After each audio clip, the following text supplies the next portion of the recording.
right. I believe we are live.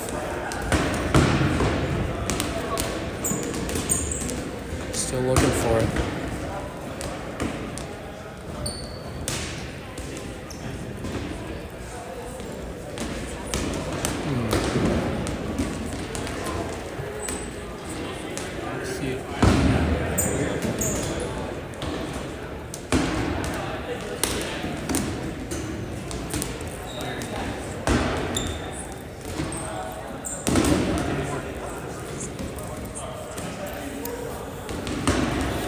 Maybe didn't win. I can go on YouTube as well.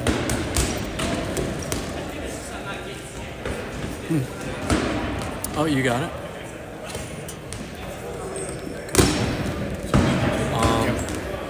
Can you send that link to me? Thanks.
About good with the stream. Yeah, give me like 1 second. Okay. Yep. I'll wait until you're ready. I just want to check and make sure you're getting close. It's we're live, so Okay. yeah.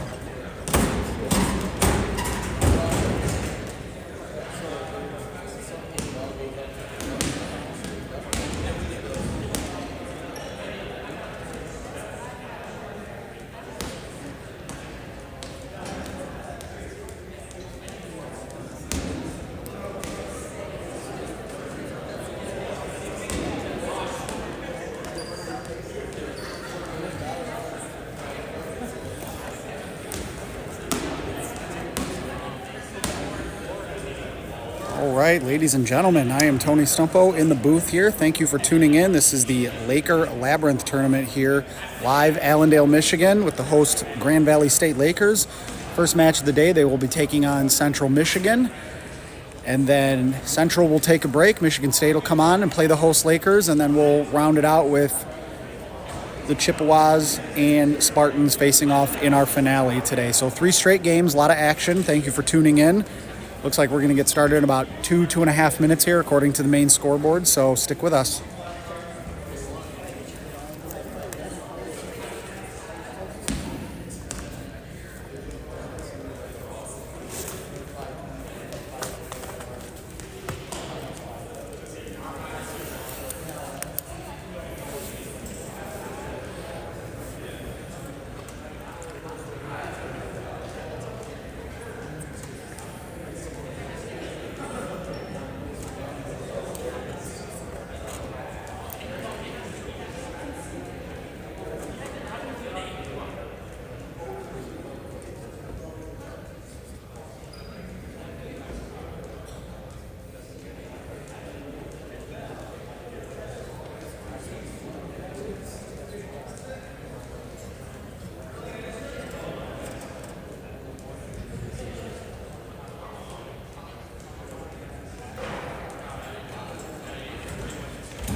All right, 12:32, going to get started in just a minute here. Again, thank you for joining us live from Allendale, Michigan. I am Tony Stumpo, bringing you all the action here today at the Laker Labyrinth tournament. So looking forward, first time I'll see Central Michigan live, so looking forward to see how that program is progressing here. They look to have a pretty good sized squad with them, always a great sign for a team on the come up here is getting increasing numbers and traveling to more tournaments, and that's exactly what they're doing. So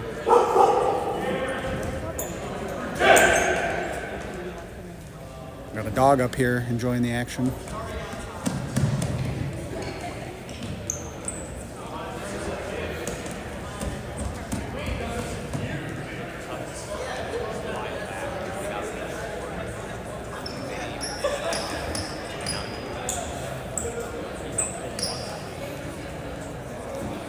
Looks like the Spartans will send out Alex Edson and Jacob Radmaker as our officials, flanked by Gerling and Barabal working our shot clocks here today.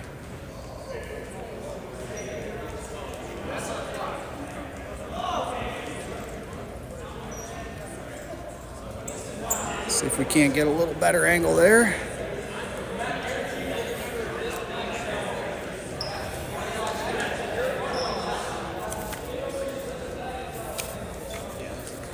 Grand Valley is going to start a very veteran-laden lineup here. Looks like we just have one freshman, Logan Marshall, number 15 when he gets his jersey, but he's in the plain Grand Valley shirt there. He'll be the lone rookie starting this first point against Central Michigan here. We will look to see if Grand Valley gets some other rookies some playing time. Of note, one rookie, Alden Schultz, is dealing with an injury. Won't see him at all today, but we'll see how that plays out.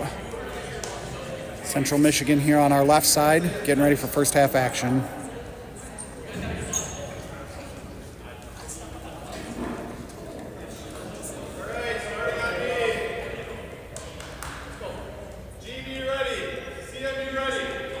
And we are underway at the Laker Labyrinth here. Quick early kill for Connor Picard, the captain there. It was a good block there by the freshman Logan Marshall on the run there. Central got a quick throw, and now they will charge left to right here.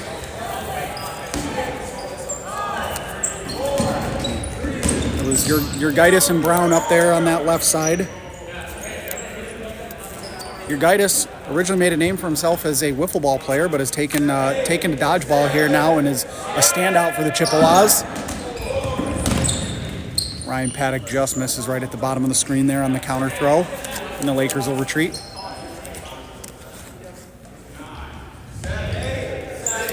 Grand Valley content to play from their back line and play that transition game here. Your Gaitis with a big throw in front of Wells Scott. Noah Werner returned fire there. A lot of pump fakes from Chiodini in the middle here. Both teams playing a methodical pace, 1 minute in. Great throw there by Gibson, but Noah Smith counters him, and yeah, Chiodini was out there, blocked it into his own foot. Jacobs throws across.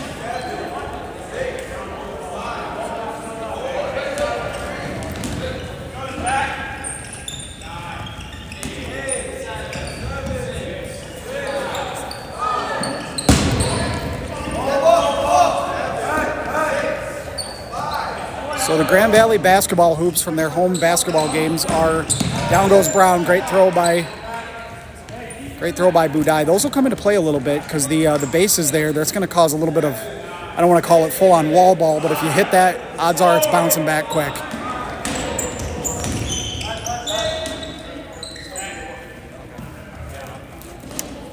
Grand Valley trying to keep things down in their end to play that transition game that they've been known for over the years.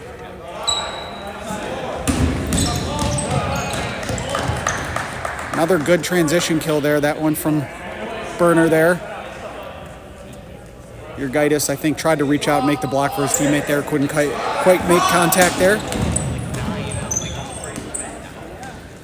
A little over 2 minutes gone by. Advantage Lakers right now. 4 kills to 1 for the Chippewas here.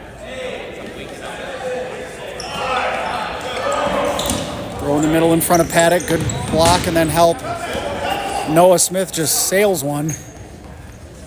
Grand Valley's got numbers, so they'll get that ball that was in the neutral zone first, and they'll retreat as it is still the Chippewas. It's their throw next.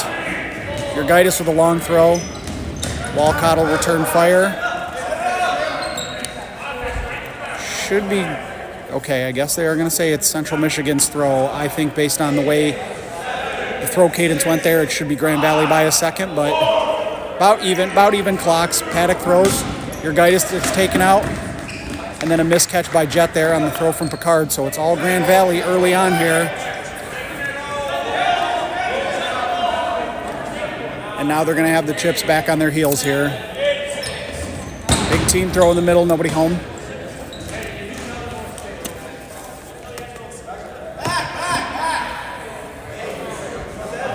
Grand Valley going to try to make them run a little bit here.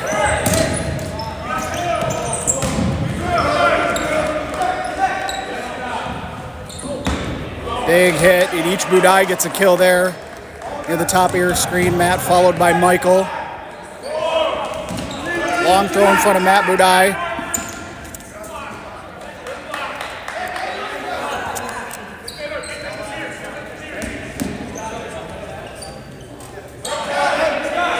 Try to make sure I get a name for everybody. I've got rosters here, just trying to see the back of everybody's jerseys. Big kill in the middle, takes out number 6, Ryan Paddock.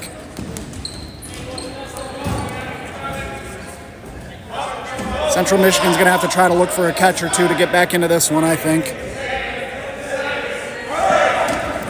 Down goes Scott on a nice counter throw by Aiden Jacobs, throwing from the middle outward. The toe tapper there, and no count for the Chippewas now as they only have 2 balls.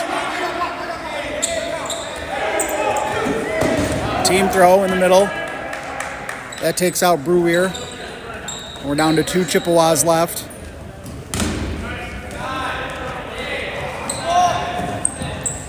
Long cross by Jacobs, high.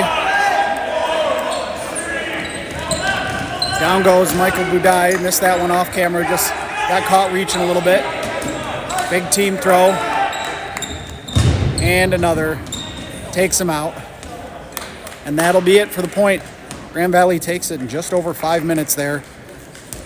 Kind of felt like an anticlimactic end there, but a couple of nice team throws by the Lakers, and the Chippewas go down in 5 minutes there. So we saw once Grand Valley got the momentum, they did not let off the gas there, and they made Central kind of play their game, really.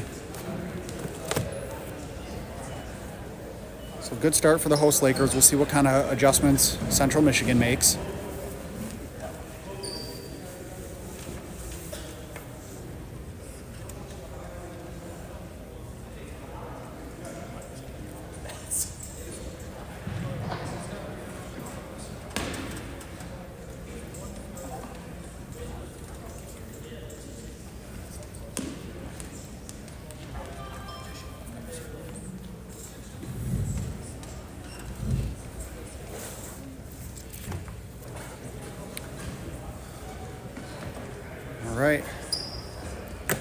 See how long the refs take to get this going. Really crisp point from the Lakers there. Didn't see many mistakes. They played transition the way that they want to. Coach Bailey has them kind of back to basic Laker dodgeball here.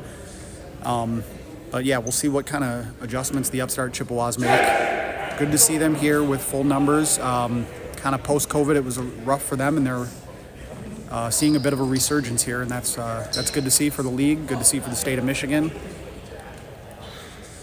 This is a program that has a national title in their history and many championship game appearances, so it'd be nice to see them get back to that stature in the league. All right.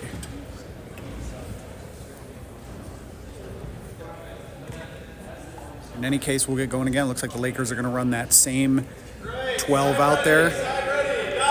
And there we go. Jacob Rademacher gets him started. A little more passive on the run up there by the Chippewas that time, and Michael Budai fires into a crowd to reset. And here come the Chippewas.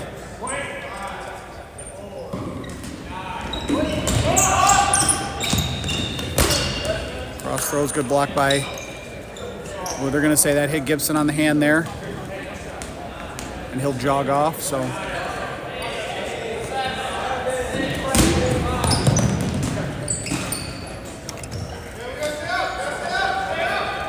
You can hear Brown, one of the leaders for the Chippewas, imploring his team to get up here.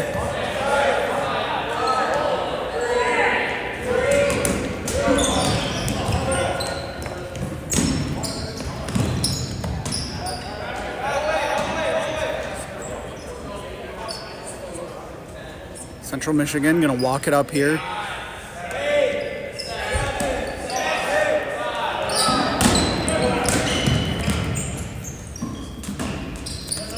Giordini returns fire. Good block right in front of your Gaitis there, I believe. See if I can't get a number on that young man. I need them to throw and show their back to me so I can figure out who's who over here. Long cross there, Scott.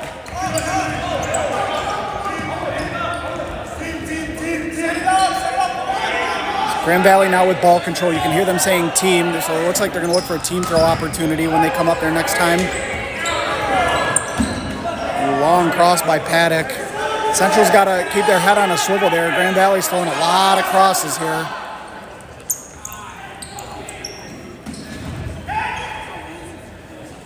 Oh, big catch by your guys. I didn't even notice that. Scott walking off, so that'll get Gibson in.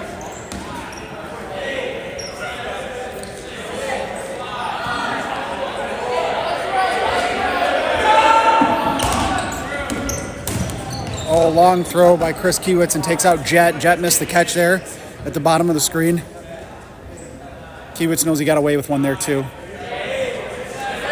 So ball control actually now favoring the Chippewas, 6-4. Noah Smith gets a kill there in transition. Chippewas got caught flat-footed in the neutral zone there. Can't really do that to Grand Valley, give them easy looks like that in the neutral zone. Big throw in the middle, nobody home. And Walcott throws a catch, so Central Michigan not going quietly here. Couple catches, and we're knotted 10-10.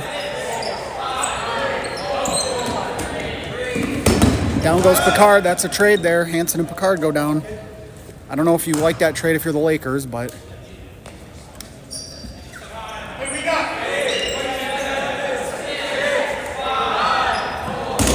Throw in front of Jacobs, and Matt Budai with it. Good throw. Better block by your Gaitis there. Scott from Central did get taken out in the process there, and the Lakers content to play from their back line here until they can maybe get ball control back, but credit Central Michigan not giving it back to them at all.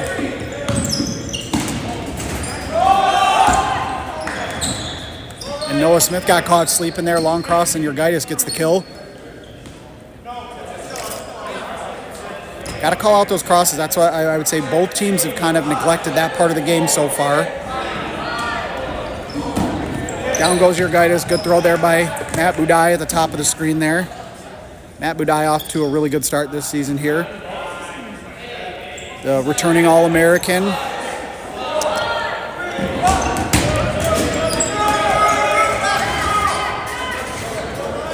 Good communication by the Lakers to make sure they didn't give ball control right back to Central there. You can hear them say, we threw, and it looked like maybe Logan Marshall, the freshman, might have taken a shot otherwise. Jacobs throws. Mrs. Brown. Chiodini throws. Good block by Gibson here, and Gibson's going to come back.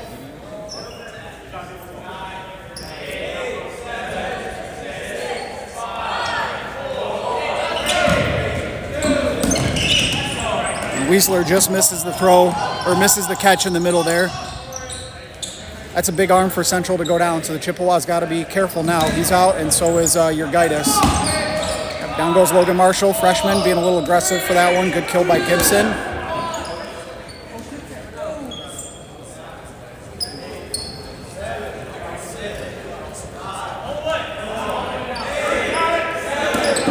Gibson makes a long throw. Transition opportunity just missed by Jacobs there. Paddock misses, and then he gets taken out in transition. Nice cleanup by Budai and Chiodini to get a couple kills there. So still ends up being a positive exchange for the Lakers. Down to 3 Chippewas here. About 10 and a half minutes gone by first half. Grand Valley looking to extend their lead here at home. But don't look now. It's 3 Chippewas against 5 Lakers. So still anybody's point here. One catch is huge. Gibson with a long throw, and Aiden Jacobs easily makes that catch just off screen there. So like I said, catch makes all the difference in it. Unfortunately for the Chippewas, went the wrong direction for them. That'll bring Wellscott back in. Looks like we're going to get a team throw at the top here. And there's a catch. And down goes Burner. It's going to bring on Jodzedvikis. I hope I'm saying that name right. That's a mouthful there. And wow, good throw by Wellscott. Takes out Akabli. Boy. All right, 5 Lakers, 2 Chippewas. Ball up, and Michael Budai gets a kill there.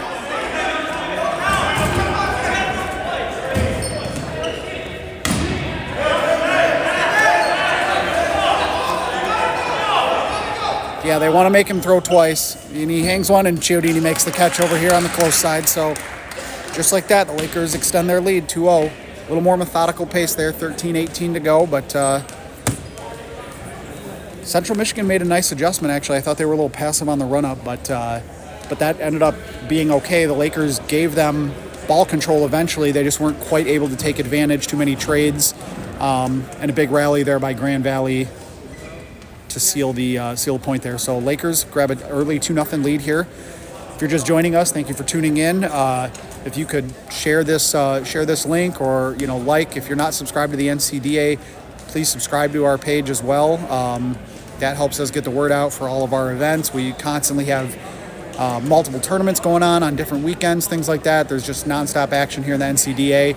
We got a few more games after this. We'll see the Lakers take on the rival Spartans right after this.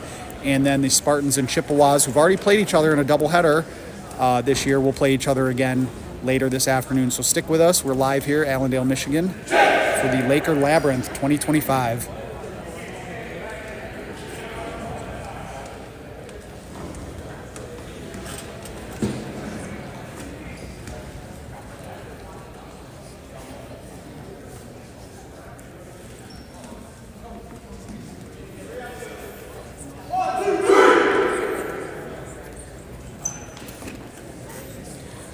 Looks like we might see a couple fresh faces in here.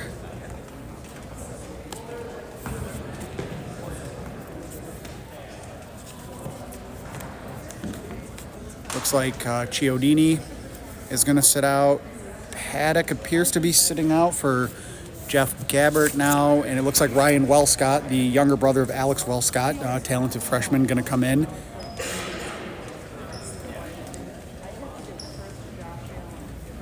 We've also got Aiden Madden in here now, so looks like Chris Kiewitz will also give way to a freshman. So here we go.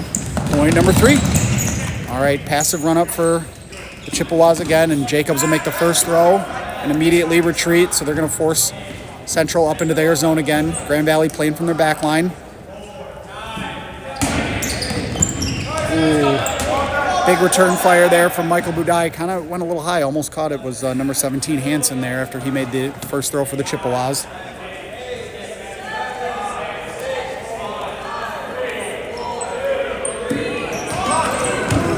The Lakers draw 2 throws, but then they throw 2 right back there. So unable to truly seize ball control there, and it'll be 6-4 ball advantage for the Lakers here. Halfway through first half. Your guy is going to throw and retreat. Budai gets another kill on the toe tapper there. So it looks like we got 2 folks in 17 jerseys. So one of them is Hansen, one of them is not.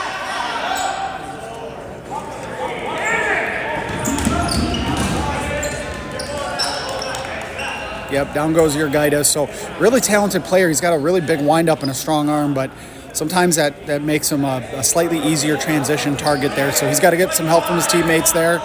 Brown's going to throw. And Alex Wellscott will be the one to return fire there. Most of the action so far early on staying in the Lakers zone, and that's kind of by design from Grand Valley here. Good block right in front of our screen. Fortunate bounce, though, for Central Michigan is the English on that ball kept it in their zone, so they didn't lose ball control over that or anything. What a catch by Brown in the middle there on Walcott. Wasn't even a bad throw. He kind of bobbled it and was able to corral it there. So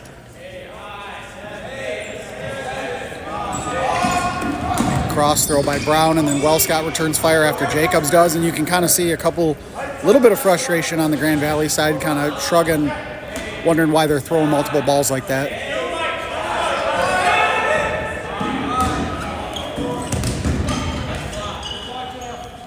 Jeff helping his teammate Budai out there, saving him from that cross throw. So Jacobs just going to reset in front of a trio of Chippewas who will come back left to right. Gibson with a long throw. Budai throws into a crowd, but nobody home there, and they'll retreat.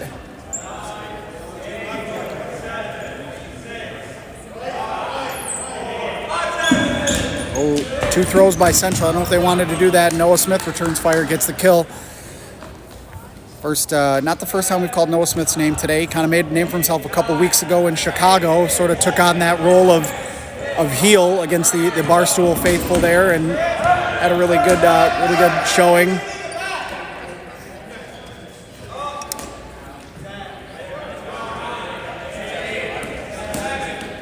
Brown going to lead the charge for the Chippewas here.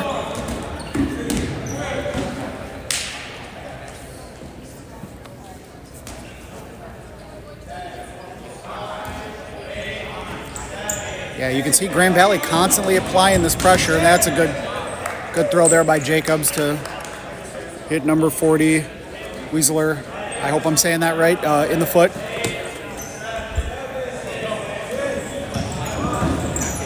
Big high throw by Budai gets another kill there. So Matt Budai off to a fast start today. I think I've counted at least 3-4 kills for him here in that first half. A couple active freshmen here on the blocks there for Grand Valley. Connor Picard takes out Scott.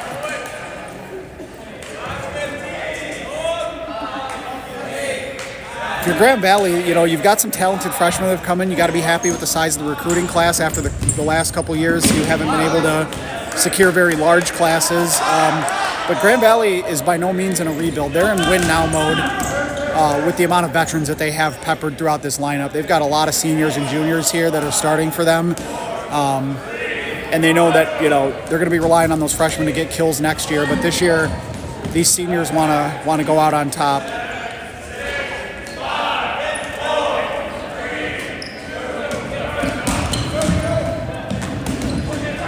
Ryan Wellscott gets that kill in transition there.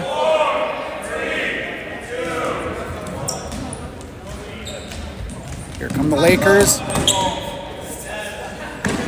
And I don't know if he stepped out or if he got hit there. Picard basically had a 1-foot throw there for the kill. Long throw, and Ryan Wellscott eats that one up. So Grand Valley now, all Lakers, 8:13 to go, first half. They extend their lead to 3-0 here over the visiting Chippewas. So Grand Valley really, leveraging their superior experience right now, and they just look to be a little bit more cohesive than the Chippewas. And that's what's going to happen when you have a very veteran-laden lineup like the Lakers do. These guys have been playing together for 3-4 years, a lot of them, so it makes communication a lot easier.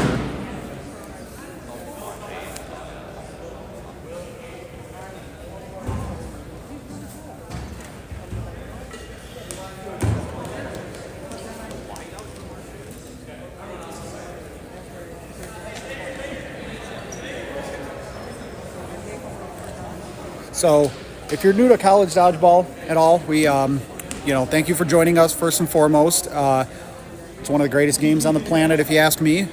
But anyway, we have the way this game works is 12 on 12, played on a full basketball court with neutral zones. You can kind of see where the balls are lined up on each side here. Those white lines represent the throw line for the opponent there, so you can come all the way up past half court. 12 on 12, a point is scored when all 12 members of the opposing team are eliminated. Each team has independent 15-second shot clocks. If they get down to 4 or fewer players, the next throw after that moment occurs that they get down to 4 or fewer players, they will drop down to a 12-second shot clock. So it applies a little bit of pressure when you get down to below 4 people. Suddenly you have to throw more often than your opponent. Changes the game, changes the pace and strategy just a little bit there. But 2 25-minute halves, Grand Valley all over the visiting Chippewas right now, 3-0. And looks like the balls are set, and Michigan State's refs are going to get us going.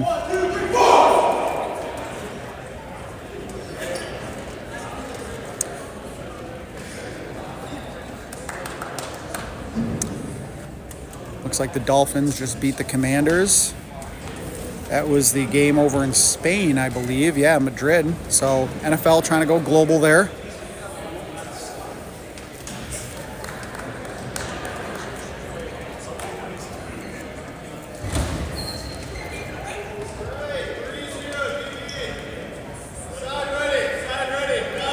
And Rademacher from Michigan State will get him going again here.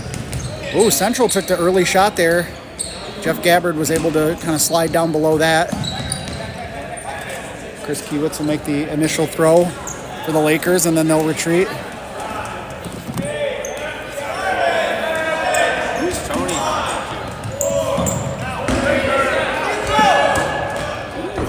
That was an out. That throw from the rookie in front of Gibson there that was blocked away was Vincent Bentanzo.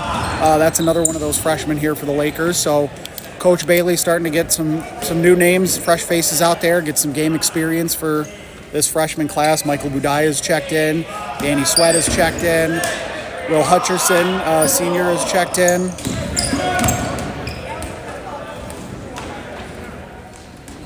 Logan Marshall's kind of slid into that corner spot right now. Looks like some of the veterans, Matt Budai, Connor Picard, Ryan Paddock, will get a little bit of a rest here. Down goes Gabbert.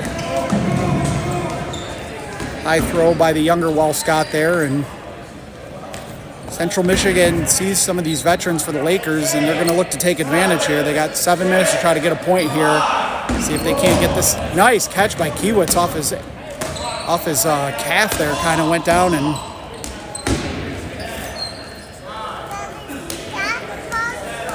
you can see the Lakers still playing their game, staying on their back line. Long throw.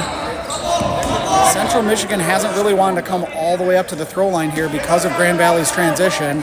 Urgaitis with a low throw takes out Gabbert. He's got that big sidearm wind up there.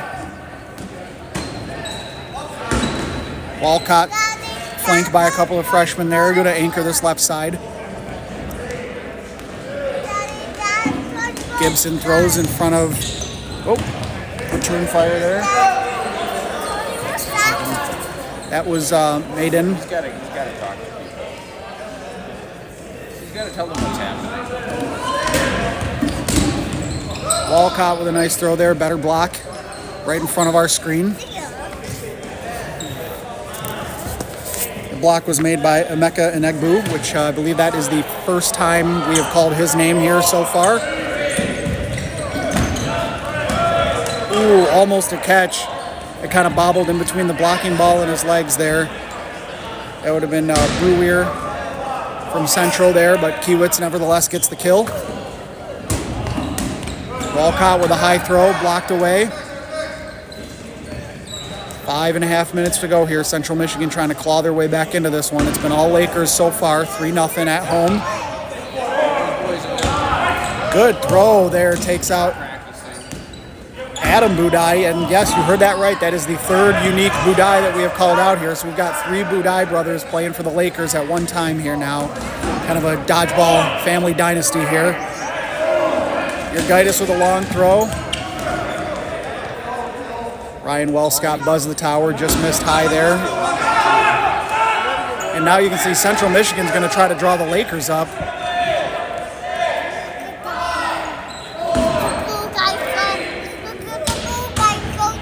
Couple high solo throws by Laker freshman, nobody home. 4:30 to go, first half. Central Michigan's going to have to attempt to wrangle ball control back if they want any shot to get in back into this game here. Now they do have 5 balls, and Jurgitis with a long throw in front of Wellscott. You could hear Aiden Jacobs screaming, "Eli hit middle." You could see like they're using that basketball hoop there and kind of got the rollback. So it's an abbreviated wall ball that they're able to play there. Central Michigan should adjust and move their players away from that if Grand Valley's going to do that. Ryan Wellscott, that was blocked. So one of the rules with blocking here, if you block the ball into yourself as a defender, you're out, right? So it hits your ball, hits your leg, then hits the ground, you're out. But if it hits your teammate's ball, then hits you, you're safe. You can only get one person out per throw. Walcott with another effective use of the basketball hoop, but Noah Smith with just a rocket to the corner there, gets another kill. Bang out, as he would say.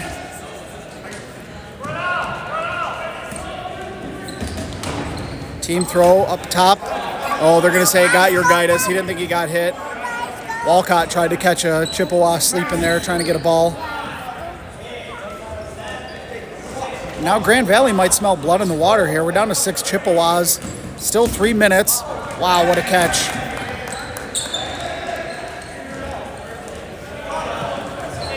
Picked that one up right off the ground. That's another freshman for the Lakers. They're getting some playing time here in point number 4.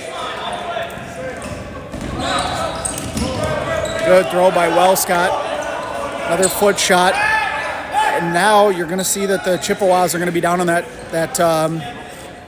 12-second shot clock. Or, excuse me, 10-second shot clock. Ooh, careless by the Lakers. Threw away a few balls there.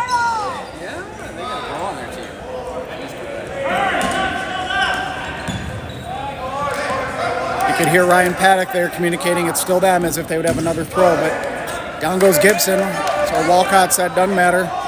I'm going to take a shot.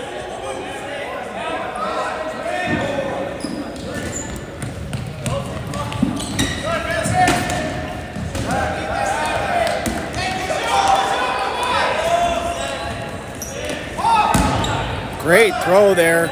Takes out Ryan Wellscott there, so Central Michigan not going to go quietly here. Just under 2 minutes to go first half. Grand Valley trying to get this thing to a 4-point lead and a running clock in the second half. Central Michigan trying to get this down 3-1. Throw by Jet. Hutcherson returns fire, but that's caught. That's going to bring in Brown. I believe Brown at this point has to be the most tenured, experienced player for the Chippewas.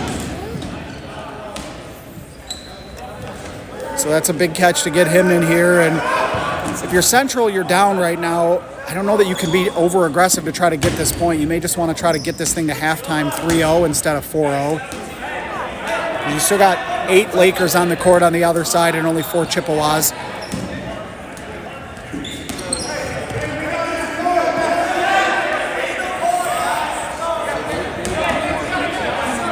And there's a throw in front of Wellscott. Looks like we may get a team throw down here at the bottom.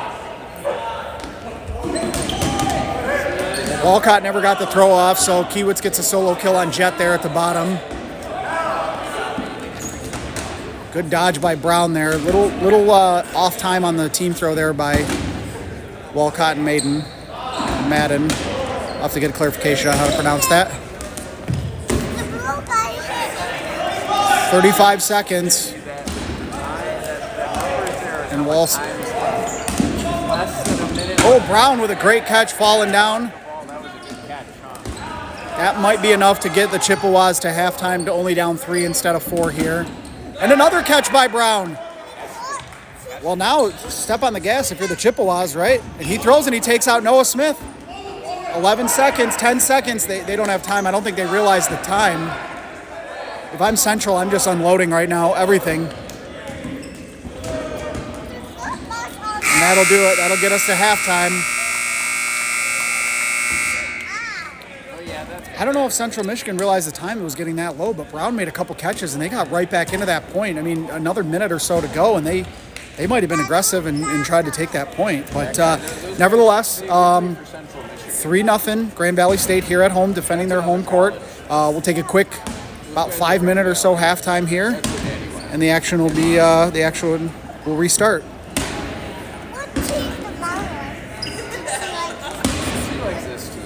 Teams will switch sides here. We'll get ready for the second half. Again, stick with us after this. Probably the marquee matchup of the day. Battle of a couple of... I'll have to look at the official standings. Michigan State has fallen just because of the lack of games that they've played right now, so their championship points have fallen a little bit. But these are 2 of the top 5 teams, if you ask me, in the league right now that are going to be going at it next year. The host Lakers and the visiting Spartans. So definitely stick around for that one.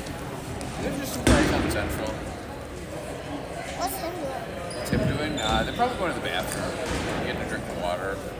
Because it's halftime. What's up? How's it going, Tony? No. It's good. It's going. Tony shot a deer yesterday, Judy. What's that? That's Grand Valley. Yeah, explain how this works. Still have a script from Arsenal. Oh, nice. Oh, you got a script.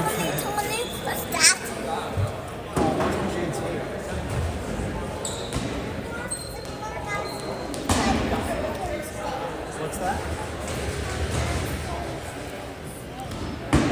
Grand Valley's going to play Michigan State next. Those guys are all from Michigan State as well over there.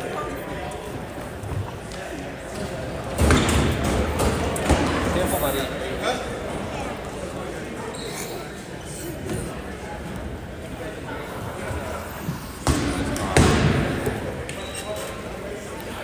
Central has some fairly good players, it seems like.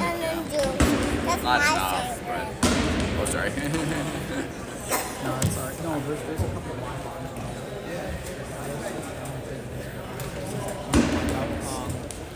number, Brown just made a couple of catches. Number 40 seems like he could do something.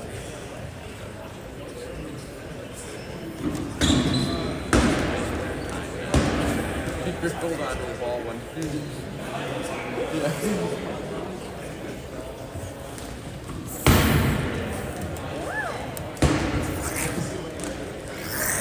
that's what you'll have with that team like that, a broader understand.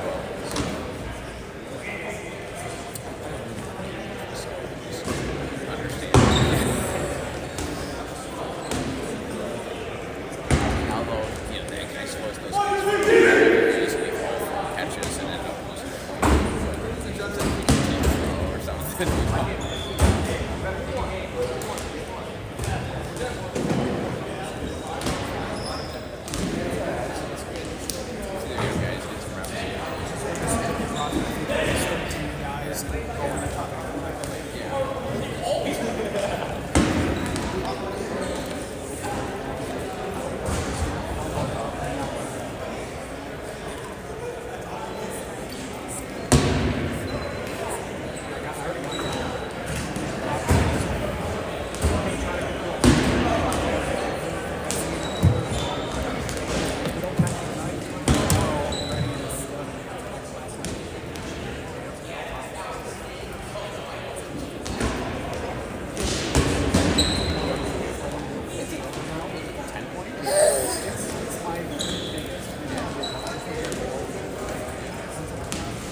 I like that they're actually clocking the time at halftime.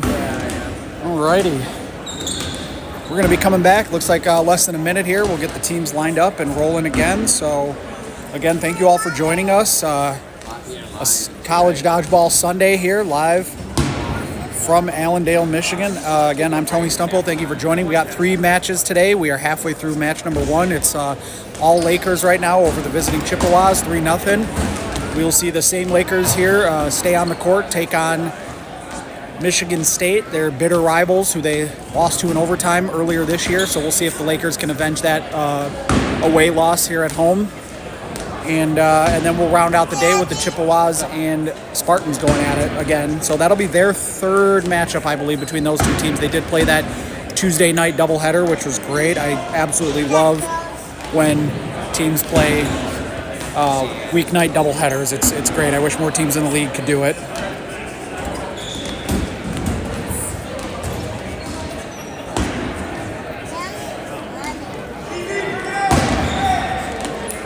GV gonna huddle up, Central gonna line up, so we're gonna get started in just a second here.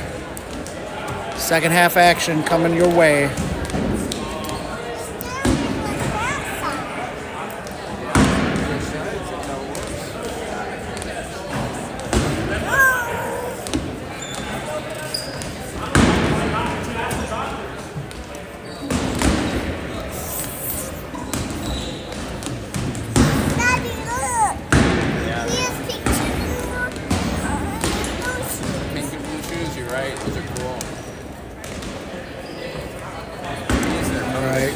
Looks like the rest of the Spartans have filed in. You can see head coach Kevin Wynn over there talking to his team members that are reffing right now, and you've got some Spartans starting to warm up over on the side court there. So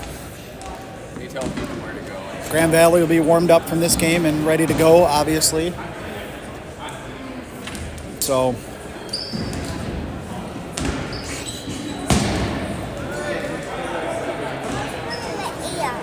what's that?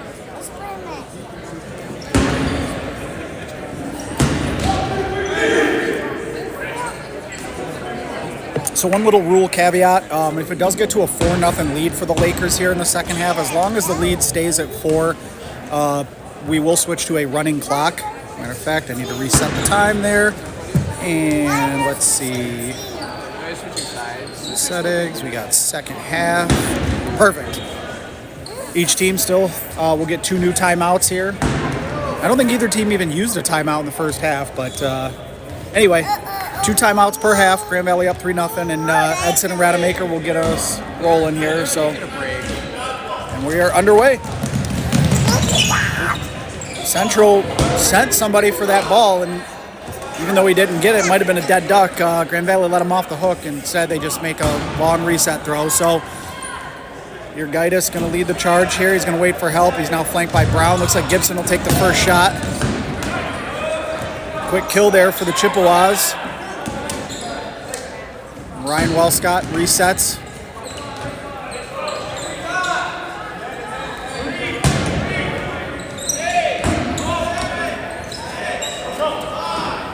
Gaitis just missed in front of Logan Marshall, who returns fire. Will Hutcherson just misses. Looks like it was in front of number 14, Vino, I believe is his name there.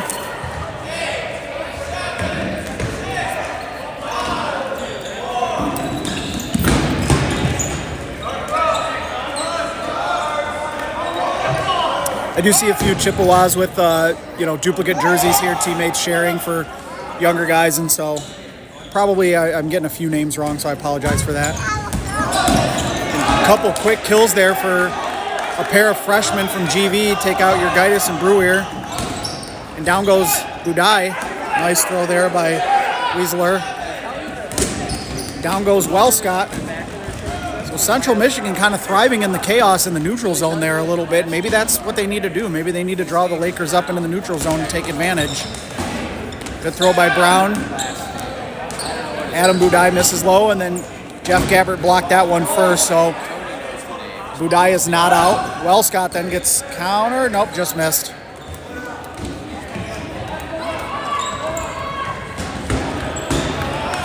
Logan Marshall being very active at the bottom of the screen here. Danny Sweat with a throw. Just misses the target in the middle there. And the Lakers will stay on their back line, so I don't mind Central Michigan continuing to play in their neutral zone there.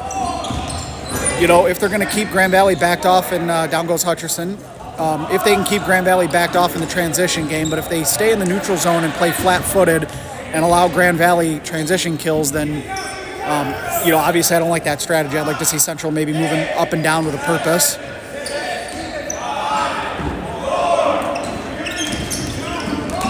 Down goes Sweat. Look at that guy,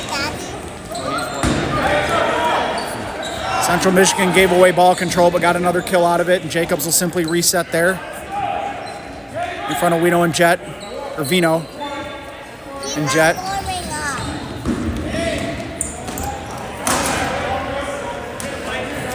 Warming, it just means like you're throwing the ball and stuff. I believe that's Jet up there. Yeah. Brown throws and Wellscott makes the catch. Good return fire by Logan Marshall there too, but nobody home. And now the numbers game is going to back off the Chippewas. Maybe not really.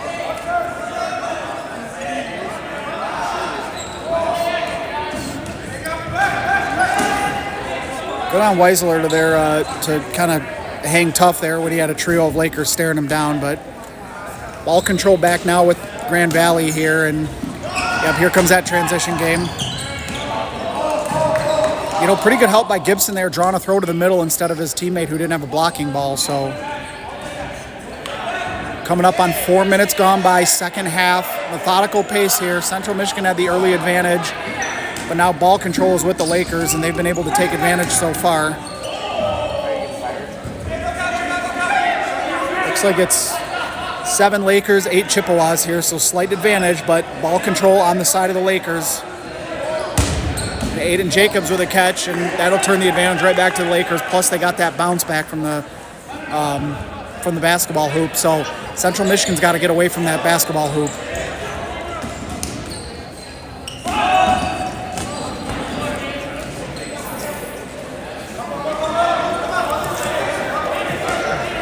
I kind of missed the kill, but it looks like Bentanzo kind of went down in the scrum.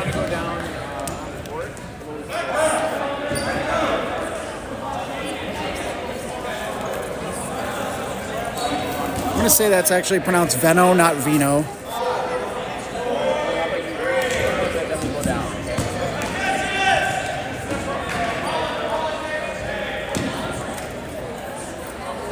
So yeah, that catch brought back in Matt Budai. So you're going to probably say advantage Lakers right now when you have Budai and Jacobs. That's not going to be a good throw. That'll be a good throw by Gibson. Wow, and Central draws 3 balls. That's an unforced error by the Lakers there. So when I say good throw, if you're just joining us and you're not kind of familiar, I talked about those shot clocks earlier, and the only way to reset the shot clock for your team is to make what we call a legitimate throw. So it has to be in the legitimate area, which essentially we kind of picture a bird cage around the player. You can't roll a ball over. You can't just throw one into the sky. You can't throw one 8 feet in front of your target. It's got to be a legitimate throw near somebody in order to reset that shot clock. So you'll notice a lot of close misses, and some of those, nice kill by Jacobs there on Scott. Some of those close misses are intentional. Some teams are just trying to reset and they want to be safe and just get it close to a target without actually, throwing it at them. Hansen throws, just misses, and a cross throw. Blocked away by the younger Wellscott. Budai comes up, good block by Veno. And he'll return fire in front of Wellscott. Good block. Gabbert disarms his target there. And that'll count as a kill as well. So Central Michigan going to be down on that 10 clock here on their next throw because they're down to 4 players. High throw by Wellscott.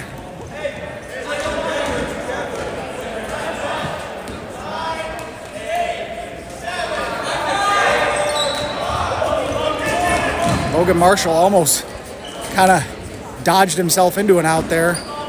But actually, I didn't realize somewhere along the way Jacobs got out. Marshall with a good catch. I was going to say it was 5-on-4, so Central's still into that, but Gibson, one of their more experienced players, throws a catch, and that could spell disaster for this point. Benno's going to throw. Gabbert returns fire. He's asking the official for help, but one of the things about dodgeballs, it's the ultimate test of integrity and character. Nobody knows better than the target if they got hit, basically. You know you blocked it into yourself.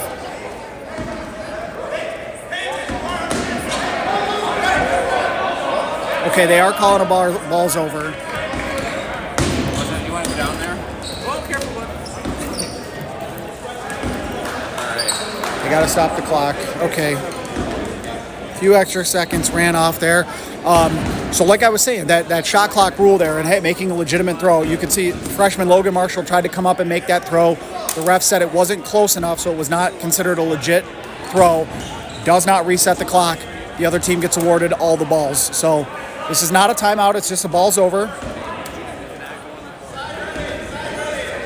And they're underway. So here comes the Chippewas, right to left. We'll see what they dial up here. Benno going to wait for help. Benno, Hansen, Wiesler. 3 balls, nobody home. No timeout by Coach Bailey. Central didn't immediately try to make a follow-up throw, so they're going to have to throw again. And Benno throws in front of Marshall. Well, Scott misses just in front of Hansen there, and the Lakers retreat again. Lakers still with their player advantage can make Central catch by Budai. I was going to say they can make him run a little bit, but team throw finds the mark on Weissler. Really good throw by Hansen there. Almost a great catch by Scott. He went down to his knees and it hit him right in the knee. Feels like Hansen should have grabbed that other ball first. Uh-oh. What a catch! What a catch by Hansen! That's going to bring in Jurgaitis, so that's a big get for Central. Oh, they're going to say he stepped out of bounds too. But here comes Jurgaitis. Oh, Gabbert was looking for a team throw there. Nobody helped him. Jurgaitis throws just in front of Scott. That's going to be ground, so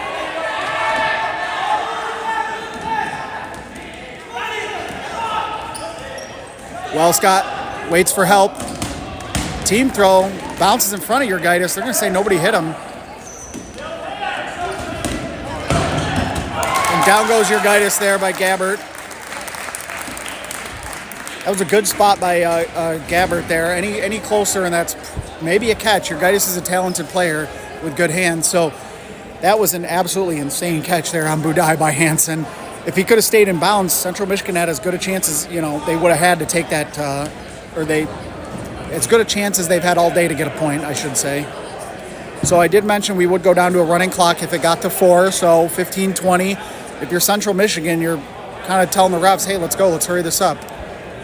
But they're not rushing them to start the next point, but nevertheless, we do have a running clock, so 15 minutes to go second half. It's been all Lakers here.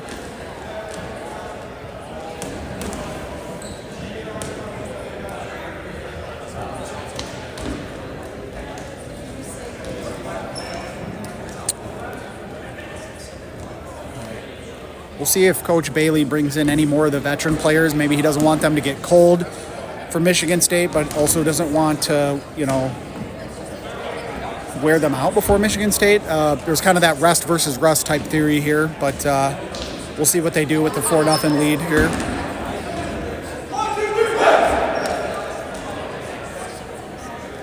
Celebrity dodgeballer Paul Hillebrand in attendance here. I believe he is the only man in NCDA history to go 6 for 6 on national championships. So looking at greatness there, folks.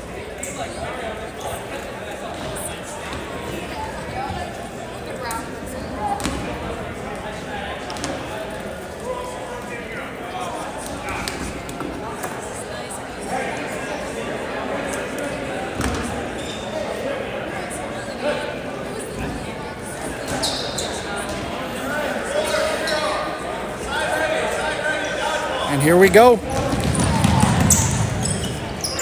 Oh, Ryan Wellscott probably had an open shot there and decided to pass on it. Didn't make Hansen pay for it.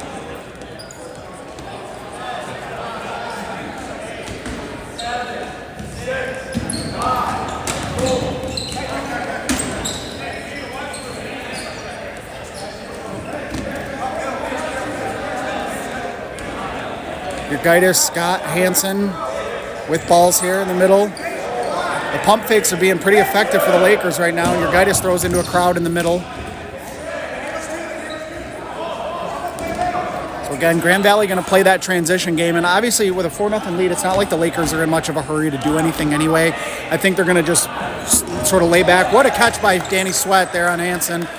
They traded throws, and she got the better of that one, but I was going to say the Lakers aren't really in a hurry to do anything. They'll probably just take whatever Central gives them in terms of opportunities, you know.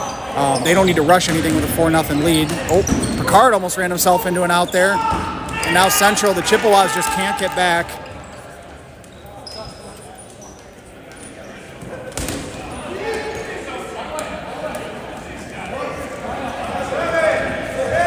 Noah Smith chirping Venno about something, I think, and kind of waving him off, but see if we can get the scoop on what was going on there. Maybe Venno waved somebody off on the Lakers side, and that's payback. Who knows?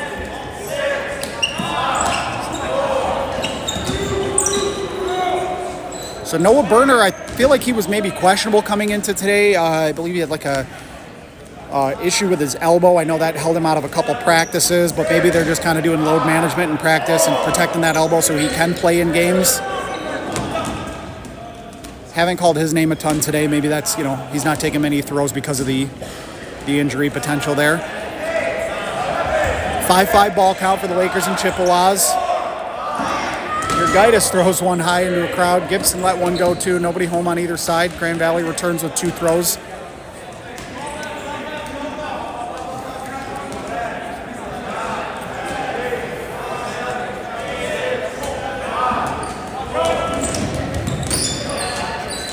Oh my goodness, I just realized over here, if you look at that auxiliary court, there's no championship banners up there anymore. Where did my championship banner go? Those were the varsity championship banners there, and they got rid of them.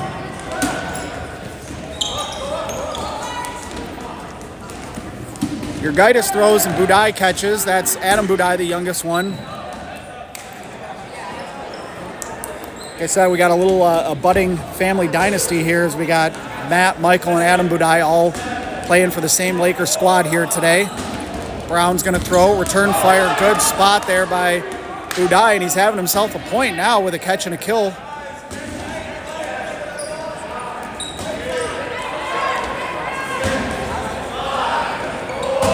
Jet throws, really good kill there on Walcott.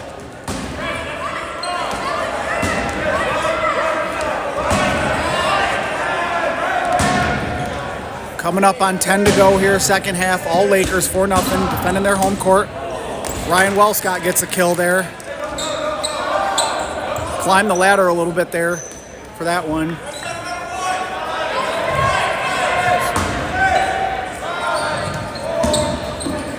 What a catch, way to stick with it. That was Bentanzo. And now Gibson gonna throw it, Bentanzo, good block. So freshman getting some valuable playing time here, then he gets taken out. Danny Sweat doing a good job pushing back Jet and the Chippewas, and now she gets help from Walcott and Picard, and they're able to secure that ball in the neutral zone of the Lakers. A couple throws by the Chippewas, and then Hansen gets caught sleeping on a cross by Kiewicz, so really opportunistic look there, and Grand Valley looking to extend this lead now. It will retreat. Here come the Chippewas, right to left. Jet takes a shot and retreats.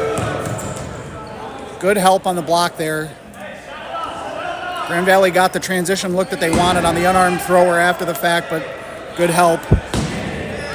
That's one thing you'll see out of a younger team, a rebuilding team like Central Michigan, is as the season goes on, you'll see their development maybe more rapidly even than some of the established teams, right? You know, their cohesion and teamwork is going to get better and better as their young players get more experience and they play in more tournaments. So Jet's going to take a shot, and here comes a transition game. But Gibson, Danny Sweat gets him, so they'll trade. Gibson took out Aiden Madden, and then Danny Sweat takes out Gibson. When you're up players like that, trades are perfectly fine for the Lakers, not so much for the Chippewas who are down right now. Picard takes a shot.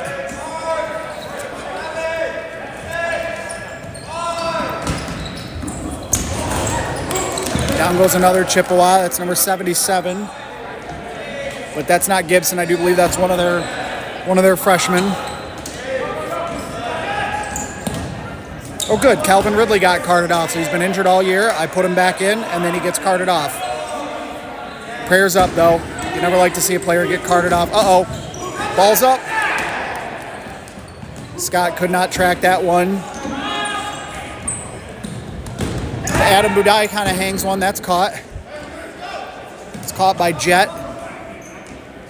And that brings in, I don't believe this is, well, maybe that's Hansen and the other one's not Hansen. I don't know. There's 2 Hansen jerseys out there. Kiewitz takes a shot. Nice block here.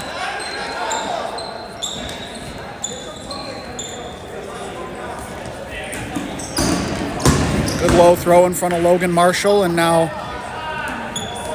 Noah Berner going to jog it up. Here comes a team throw into the corner.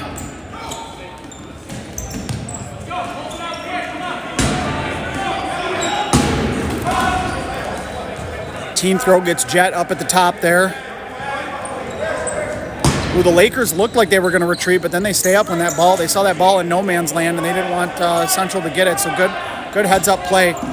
And another team throw. What a dodge. Hutcherson with a good block in the neutral zone there. Now the Lakers are going to retreat with only 2 Chippewas left. They're going to make them run a little bit. Oh, they're going to say that's not a throw, and that's a ball's over. Unfortunate.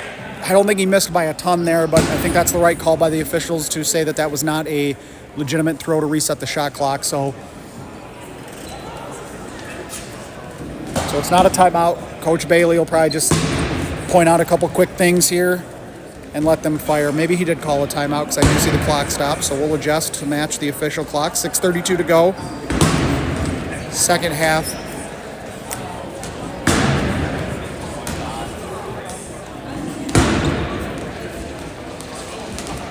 So it does look like Grand Valley did indeed call a timeout. So we'll see what Coach Bailey dials up here. I think he wants to get some of these younger players that are in right now some experience on closing out points here. Team throw coming out of a timeout. If you're Central Michigan, you know, if I'm coaching that sideline, I'm telling them sell out for a catch here. It's not like Grand Valley's got crazy numbers right now, but they're going to put team throws on you. So see if you can't luck into a catch and bring someone down with you.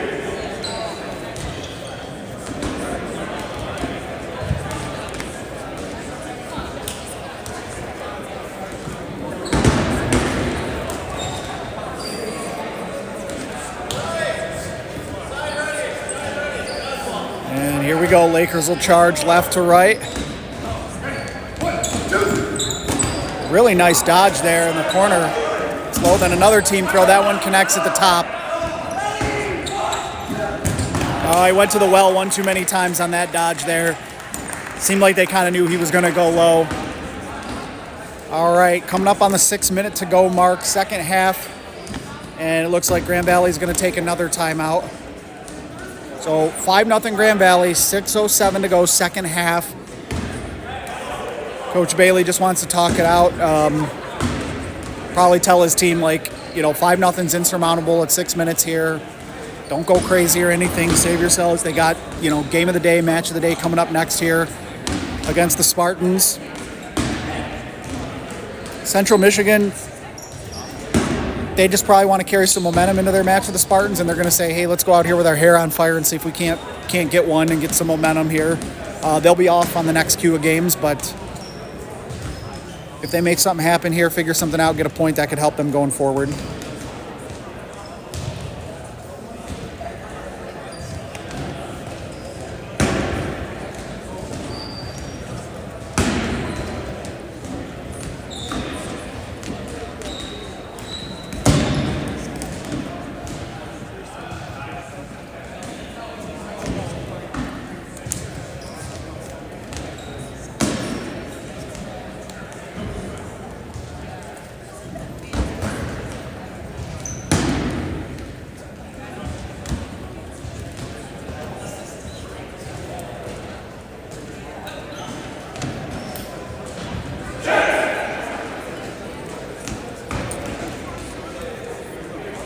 Look at that, Jameis Winston magic right now. The Giants are up 7-0 on the Packers in the first quarter here. A lot of football left to be played there, but Jameis 4 for 6, 48 yards. The touchdown was actually scored on the ground by Devin Singletary, so that'll be an interesting one to watch as we go forward there. Alrighty, 6:07 to go, second half. Lakers, Chippewas.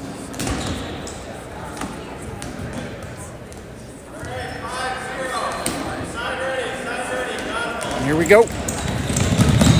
And a little more passive. Urgitis does toss one. Grand Valley gives 2 balls back, but they were passive on the rush in terms of trying to go for the middle ball, but Urgitis took that quick shot, so Grand Valley kind of gave ball control right back. It's 5-5 ball count for each team right now. Both teams getting deep into the shot clock. So you will see, yeah, Paddock came back in here. Chiodini came back in. Michael Budai. So Grand Valley they're putting out their true, like, starting 12 now again. I think Coach Bailey, didn't want his veterans being too cold coming off, sitting that long. Didn't want them to tighten up or anything. Wants them warm going into the next game. Oh, Gibson goes down. Couldn't tell who got that kill there. I kind of missed it. Apologize. Jet throws into the middle. And Noah Smith gets the kill.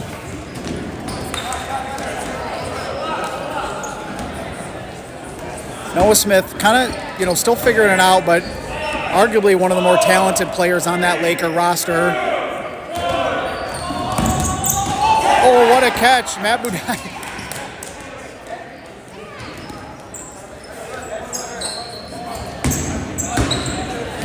So Matt Budai's probably thrown two of the 2 most memorable catches of this game so far here today. Uh-oh. All right, so Grand Valley kind of faked a hard transition. They did get the kill there, but they kind of pulled up there.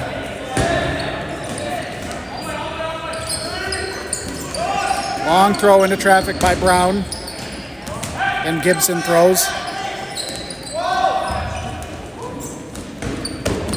What a catch by Venno on Smith.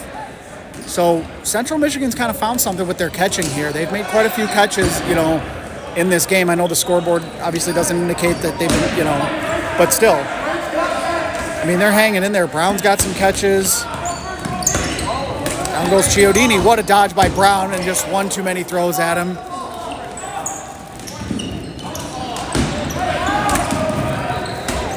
Ryan Paddock misses Venno low.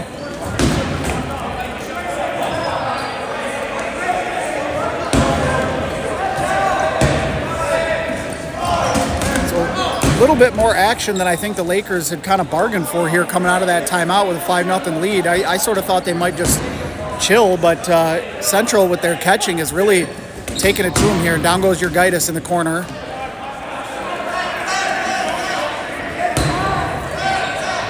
Grand Valley used that ball control that they had to make a team throw on arguably Central's best player. So here goes Jet, and then Paddock runs himself into a bit of an out there. Not a bit of an out.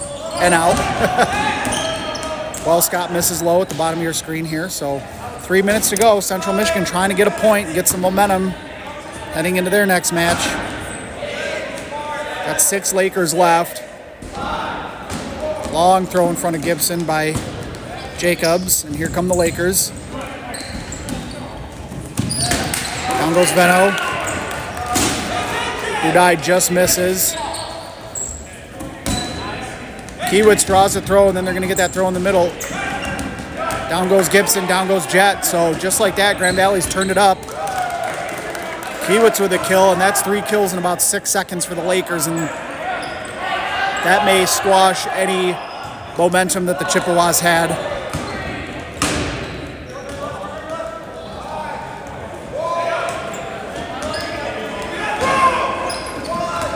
Long cross by, not really long cross, but cross towards the middle by Scott, just misses, and then he dodged the throw. Kiewicz misses low, but then Budai misses the catch there afterwards, so he gets a kill and then immediately gets tagged. Jacobs never one to let off the gas, throws one towards the middle.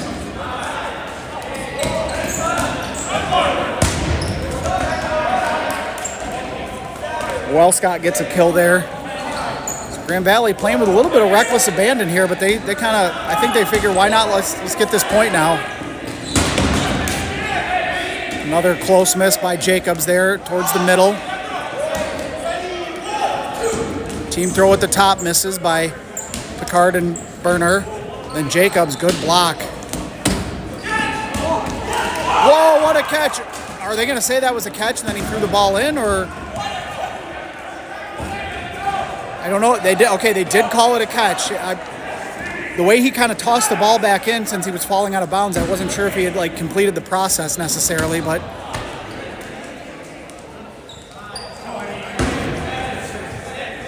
either that ball bounced in front of Kiewitz or Jacobs had a team catch anyway, so he was safe. Long throw just misses Jacobs there.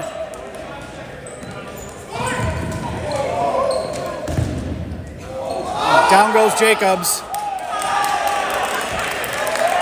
Oh, they're going to call that a catch. No, I don't think that was a catch from my angle, but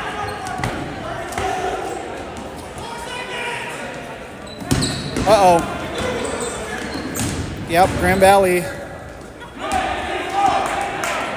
looking to put an exclamation point on this one. Up 5-0, looking to get this final kill. Here's a team throw, and they miss again, and they just can't hit this kid at the top. Kiewitz misses the catch. And Matt Budai gets the kill there. But that's it. One lone Chippewa survives.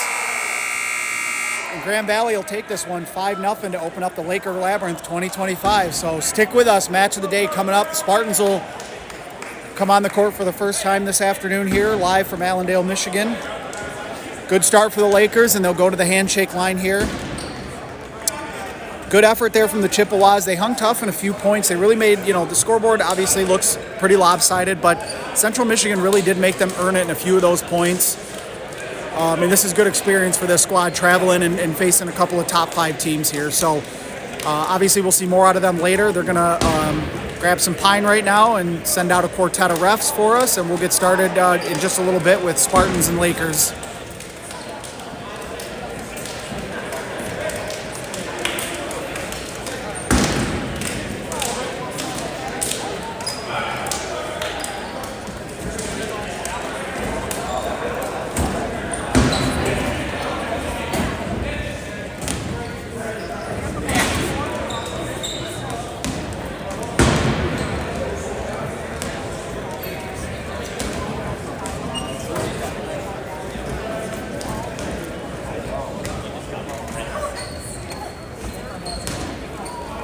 And in the meantime, I need to find a charger because we are on low battery here, folks.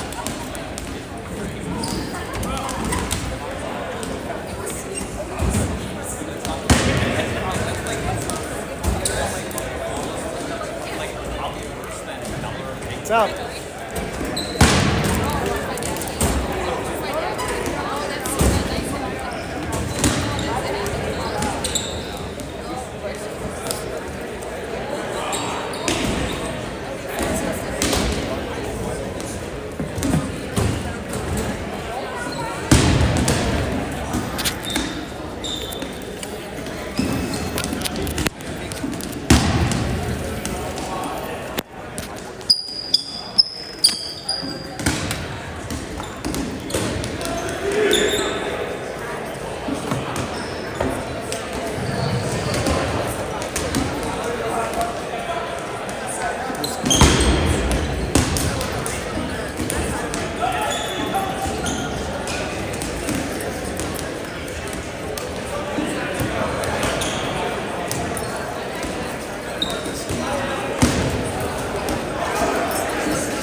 It's not the white brick, is it?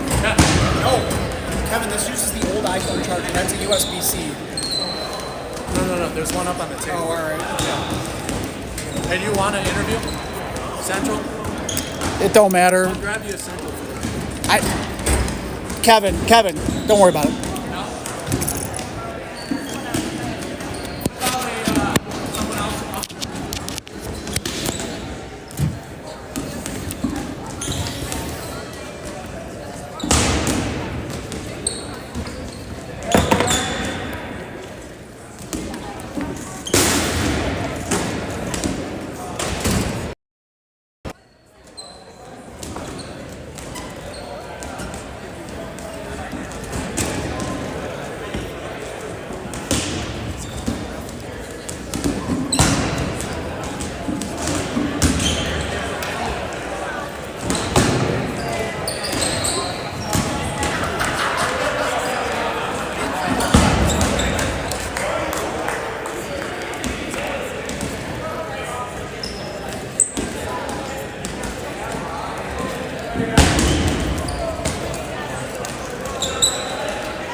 All right, stick with us here, folks. We'll get started momentarily. Looks like the clock says 6.5 minutes or so before we get started with match number 2 today. Arguably the best rivalry in this post-COVID era of college dodgeball has been the Spartans and Lakers here. They met in back-to-back national championship games, and they've met each other, well, let's think, 22, 23, 24, 25. I think that, yeah, they played each other in every nationals, in an elimination game since COVID. So, yeah, this rivalry runs pretty deep here in the state of Michigan. 2 of the premier programs, 2 teams that are looking to get back in the championship circle this year.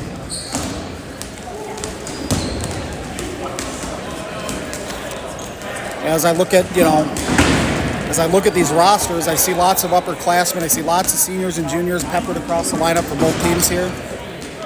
How are you? Oh, yeah. What's your name? Pierce Hansen. Pierce Hansen up here with me. There were 2 guys in Hansen jerseys. I think I called you the fake Hansen, so I apologize. I didn't know which one was actually you. No, I'm the real one. Get the rookies jerseys. So, had an extra one. All right. So how you guys feeling after match number 1? A little tired, but that's kind of to be expected. Grand Valley's a good team. We got to do a little bit better, not throwing catches. They're a great catching team.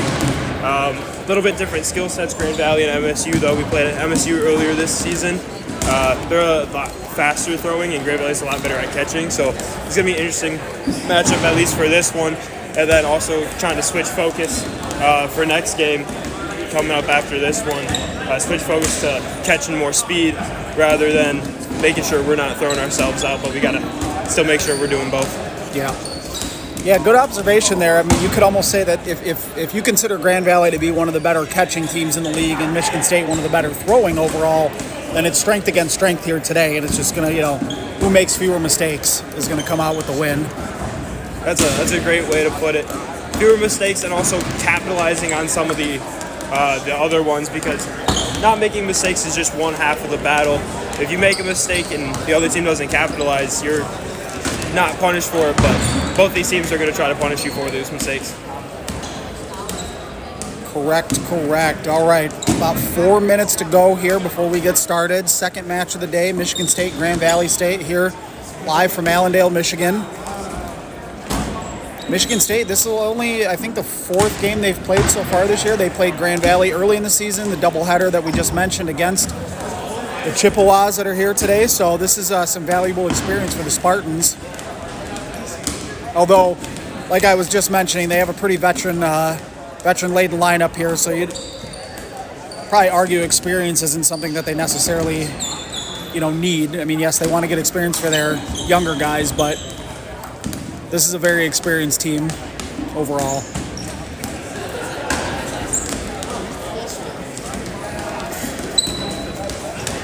Jordan Love questionable to return. Malik Willis in at quarterback for the Packers.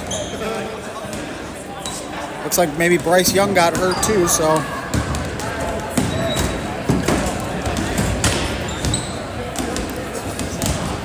What up, Isaac? I need to see your name.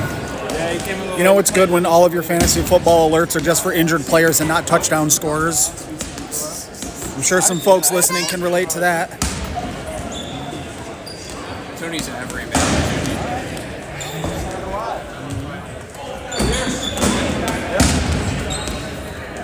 All right, we'll flip those scoreboards. It does look like Grand Valley is going to start on our right, but you can stay on our left.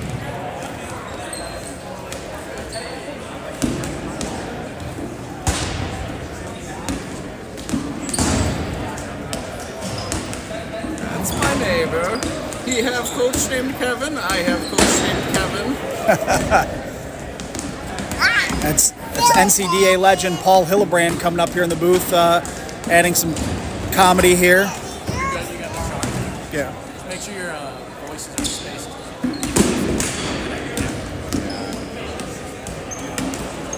It's good though, like stream is. I was just worried because it put at 1080, like it's higher resolution.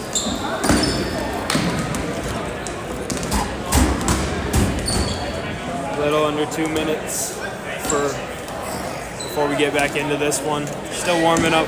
Grand Valley just try to stay loose after playing that first game, and MSU staying warmed up.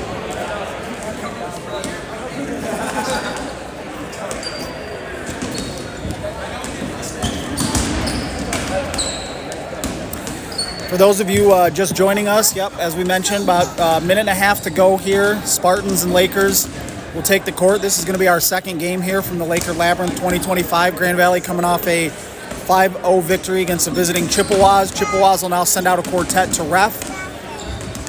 And then the Chippewas will come back on the court for our final match of the day to take on the Spartans. So they get a little break here. They'll watch the Lakers and Spartans go at it, hopefully wear each other out. And then the Chippewas will come back out. Are they over? No, they're about to play.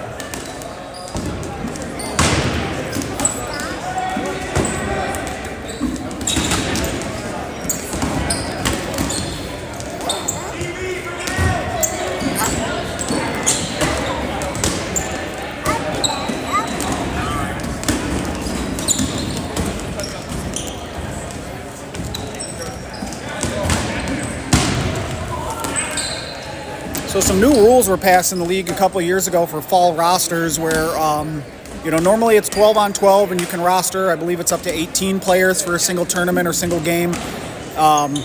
In the fall, in order to try to get these clubs to be able to travel with more folks and to help numbers, we have allowed unlimited rosters. So looks like Michigan State's traveling with quite a few players here, going to try to get some of these young guys some experience. So they got about 20 guys out there. Grand Valley about the same size. Trying to bring up some of these rookies, see what they can do. Yeah, but I would say fall dodgeball to me in the NCDA is more about just like getting the club numbers established, figured out who your starters are going to be, trying to get the young guys bought in, get them some experience and playing time. It's yes, you want to win games. It is about wins and losses. That helps. But really, fall is about, just building the team and figuring out who you are.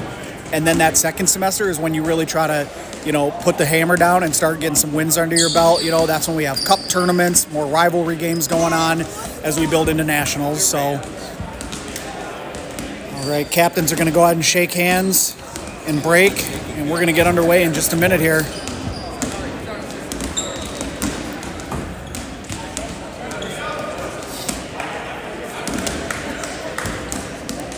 Starting to see a few more people walk in. I think they know this is going to be a pretty good game. Yeah, I was going to hop on socials real quick. I was going to try to get the official ranking for these two teams. I believe they're both top 5 teams, but maybe in the official rankings, Michigan State, just because of the championship weighting points, they may have fallen a little bit because of that. I think just because they haven't played as many games, they're just outside, as from what I remember. But if we look at our power rankings, now, granted, those really don't mean anything in terms of like seeding for nationals or anything like that. It's sort of a subjective view of each team's relative strength based on kind of roster and performance. You got Michigan State at number 1 and then Grand Valley at number 3. So, Grand Valley's only 2 losses are to Michigan State and Miami, the 2 teams ranked ahead of them in the power rankings. So, any way you look at it, these are two of the marquee teams, marquee programs in the country right now.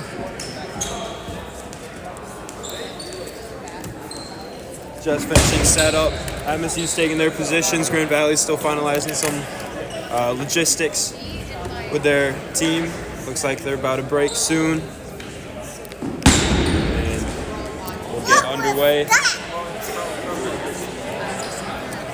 Yep, Grand Valley Coach Bailey giving some final reminders before this game. We'll see if the Lakers can't avenge that road loss they had to the Spartans to open up the year here. It was a overtime match, so if you follow any of our point spreads or look at things like that, Grand Valley is favored by a half point here, so maybe that's a little fuel for the fire for the Spartans, saying we just beat this team. How are they favored? But I guess Vegas is putting a little onus on home court advantage here. What is home court advantage worth in dodgeball? Neither one of these teams had to travel too far, though, to get here, so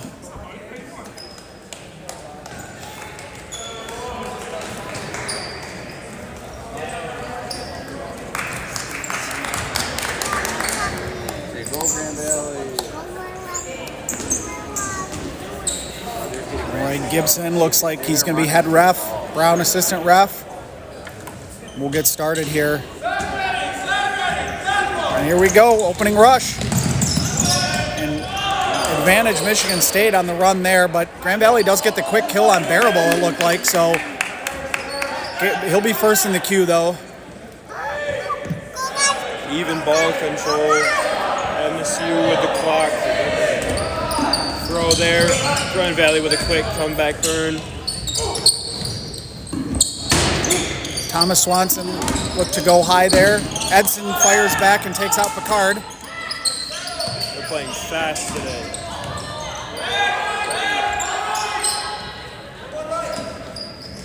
Edson and Foco taking control of that right side here. Swanson, his usual spot in the middle.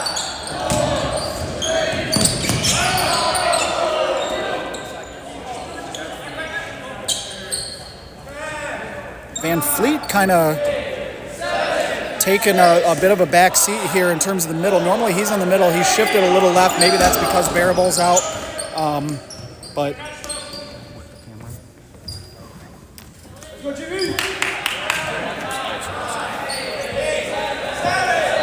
MSU discussing, waiting, pump fakes, gets the throw. Grand Valley quick throw back. Team catch over there by Grand Valley. Taking time to little settle. And the pressure. Long throw, almost caught. Out by MSU, trade right there. MSU up, taking the pressure to them. Here they come again. Couple pump fakes. It's getting loud, getting fast. MSU retreating. Grand Valley putting a little more pressure on them. MSU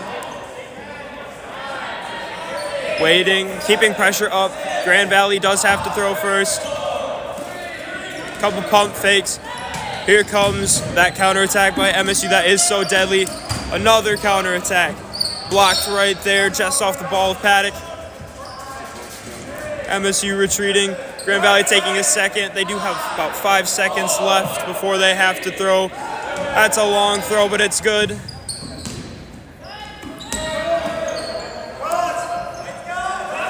can't tell if we're charging yet.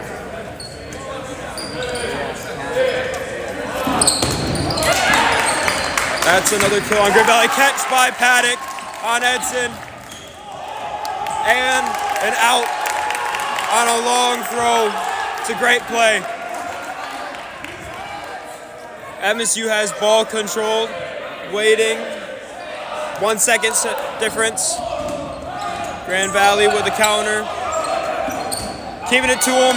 Paddock hit in the face. Grand Valley taking it to MSU. MSU retreating.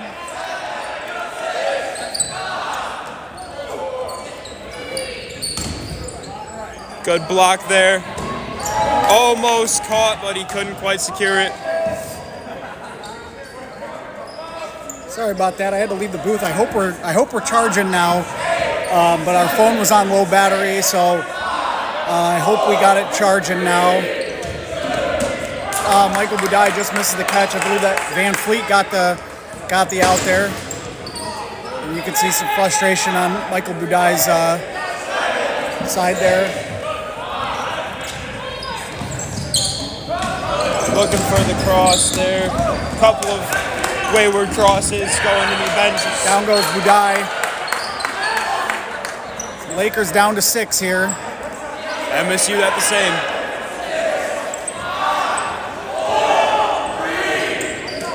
How they throw, now they get a couple. Yeah, Michigan State, that first throw that missed, and all of a sudden Grand Valley had to throw a couple in desperation there.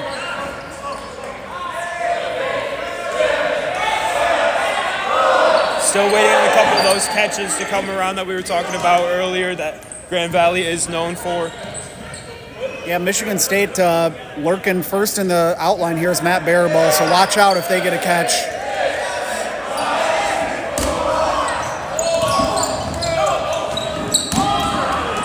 The Spartans with an unforced error through 2 throws at the Lakers.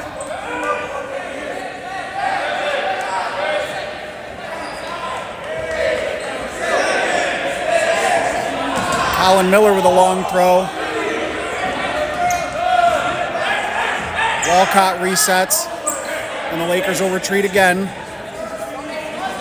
So somehow it's Grand Valley's throw again. I thought they had to throw. Oh, they gave them the burden. That's why. There we go. Even clocks right now. Grand Valley did have ball control there. Yeah, Grand Valley with an unforced error through 2 solos there. They still maintain ball control.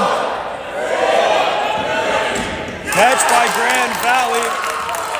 That's a rare mistake by Van Fleet.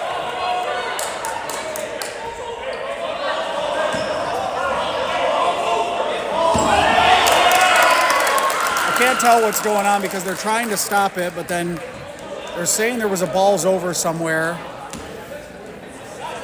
And that falls on the Central refs. Only when there's a single person left. Clock! Clock! Clock!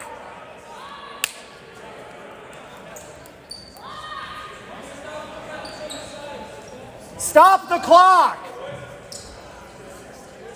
God.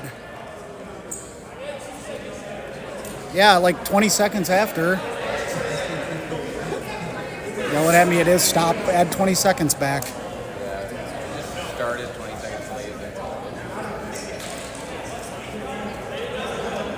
This is what happens when non-dodgeball people are running the clock. It never gets started or stopped correctly.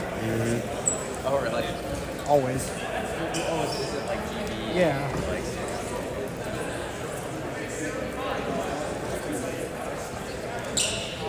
Central refs do need to be a little bit more vocal on those, especially with something like balls over, but hopefully they're trying to figure this out. Yeah, I think they're calling, like, the catch that Walcott made was good, but in that scrum that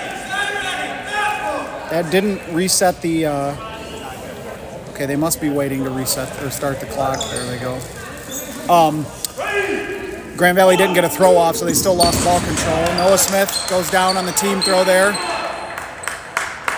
Quickly trying to get balls back to their teammates. And looks like they called a timeout. So I will fix our clock. So I don't think Coach Bailey wanted them to get any more momentum there, the Spartans that is. So he wanted to talk it over now that Grand Valley's got a few balls on their side. Figure out how to dig out of this. They've got to be careful not to throw a catch. Like we said already, Matt Baraball's lurking in the outline there. He got out early, right on the run-up, so he's been off the court for all 6 minutes of this first half so far. And the Lakers certainly don't want to see him come in.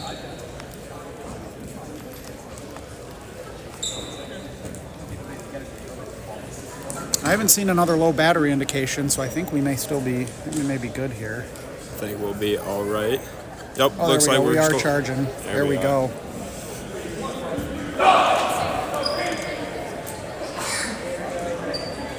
MSU still with ball control, 7 in total to Grand Valley's 3, but that does mean each team is going to have a clock on this start. try to get some things going, not lose too much momentum from Grand Valley's side.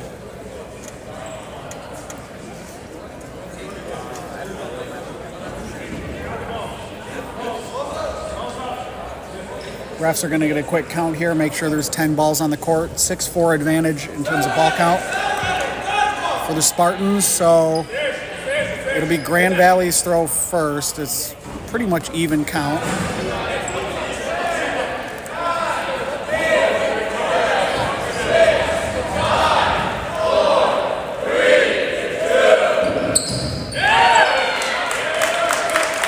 So Walcott makes a throw, but is kind of flat-footed, and I think that was Swanson that got the kill there on the counter. Grand Valley was, I think they were too slow and they telegraphed that.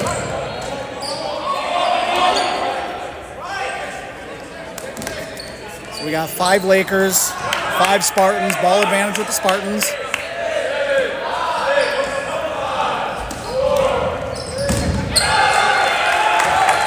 You're going to say Noah Berner missed that block there.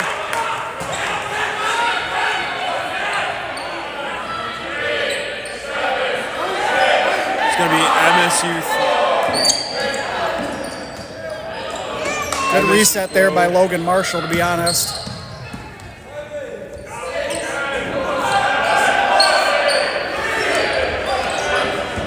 Oh, Logan Marshall, freshman, just misses the catch.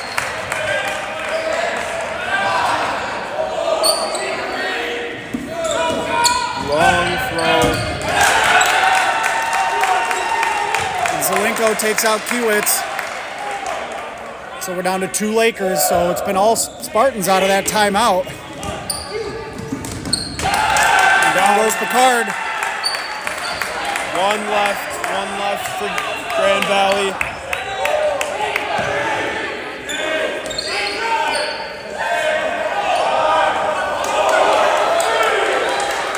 You're going to say that was not a throw. Ball's over on Grand Valley. MSU is going to have all the balls and enough arms to throw it. Should be very difficult to get out of this for, well, Scott, but he's agile and he can catch, so he should be looking for those catch outs if he can. And we're back underway. Here come the Spartans. After a ball's over, lone Laker, Alex Walscott. Now he's a catcher, so we'll see.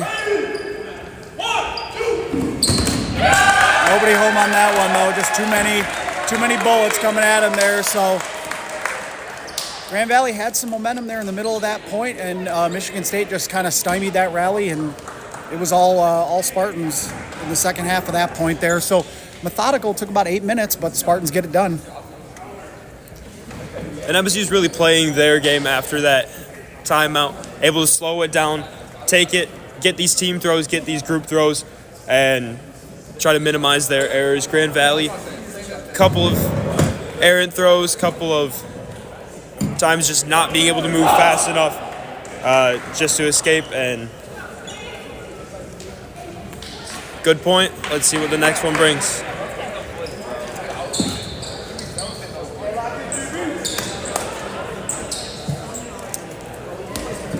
All right, plenty of time left, first half here. Grand Valley has already used a timeout, though, so Coach Bailey going to have to break this huddle quick. Central's being generous, kind of letting them have this extra time here right now. Michigan State's kind of saying it's not a timeout.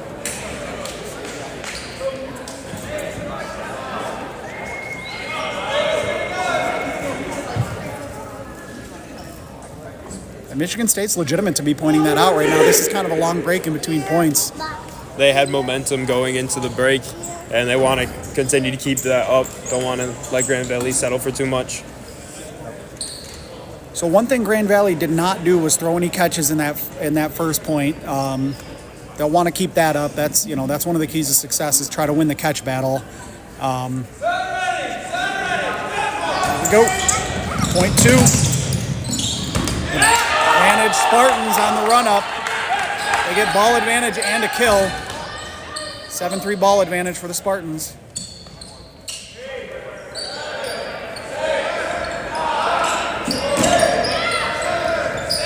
blocked by Paddock.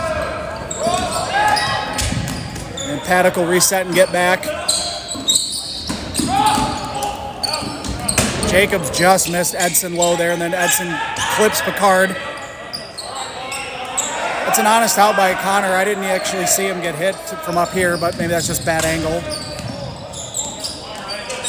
Smart burn balls by Grand Valley right now. Just trying to get that clock. Looking for catches, which couple of wayward MSU throws. Good clock reset. Trying to pass out the balls, spread the pressure.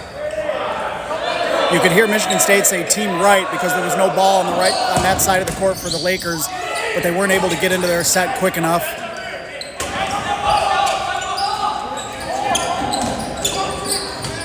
Michael Budai misses high in front of Foco there. No clock for Grand Valley right now. And down goes Matt Budai there.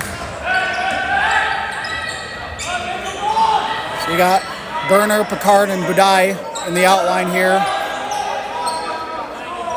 I don't think Michigan State has anybody out yet, so they've already got the Lakers on their heels. Down goes Bearable on the counter, though. They're really focusing on him, trying to get him out early, which isn't a bad strategy, taking out one of the best players in dodgeball, but you got to be able to continue to get the rest of the team out afterwards. MSU does have depth. It's not just him.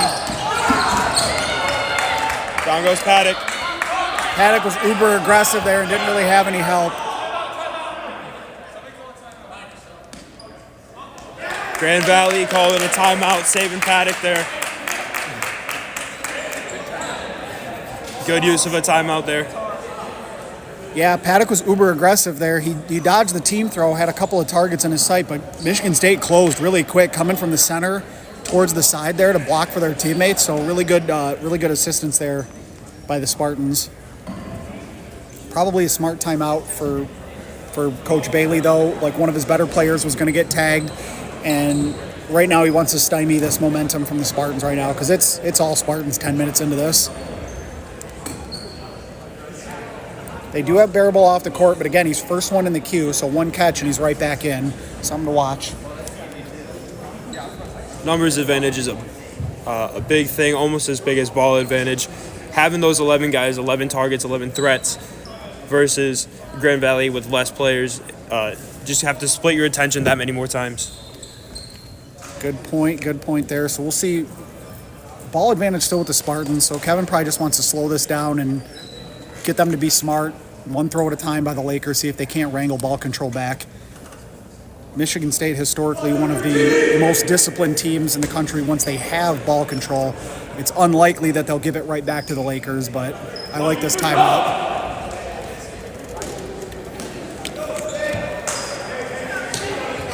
All right, Gibson gonna get us started, or Gibson or Brown gonna call it here coming out of the timeout.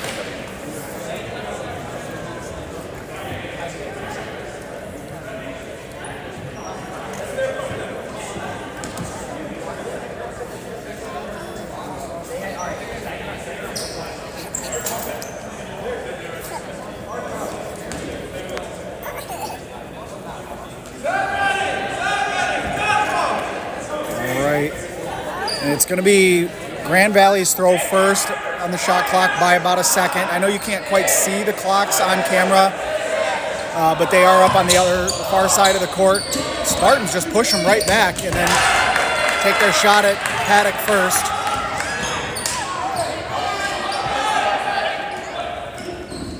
The team throw gets Wellscott up in the top corner there. You may not find a better team throwing team than this Michigan State team. And Edson, Walcott floated one there.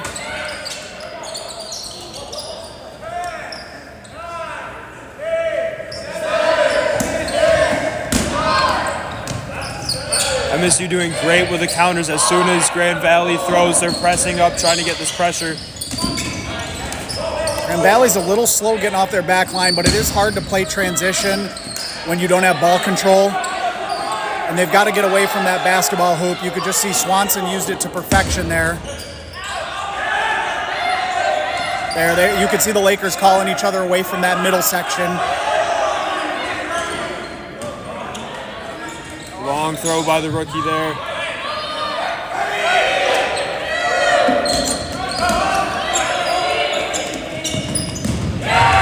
Down goes Michael Budai.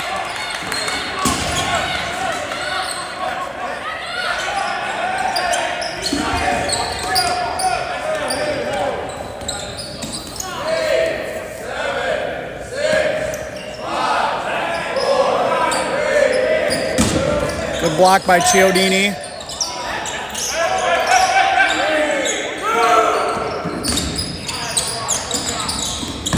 Oh, Chiodini gets tagged by Foco on the shoulder there. And Edson with another catch. Take it Grand out. Valley's hung a couple towards him. Yeah, 2 rookies in right now. This is where the experience is really going to show. I got to say, these Central Michigan reps, as long as they're consistent with it, you're not going to hear any complaints, but they're calling a pretty tight LAZ here. So you're seeing a lot of these throws not count. Noah Smith gets tagged. So you got a couple of rookies here as the last guy standing for the Lakers in this point. Adam Budai just misses the catch on the out from Matt Baraball. So Ryan Wellscott. Foco just misses, and then I think that was Baraball that tried to cross and missed it. And he hangs one to Rademacher there. So that's what Rademacher wants to do. He likes those drop catches there and baits you into throwing at him when you're out of position there. So time for the Lakers to do a little soul searching on their home court here. Quickly find themselves down 2-0, 13 minutes gone by, first half.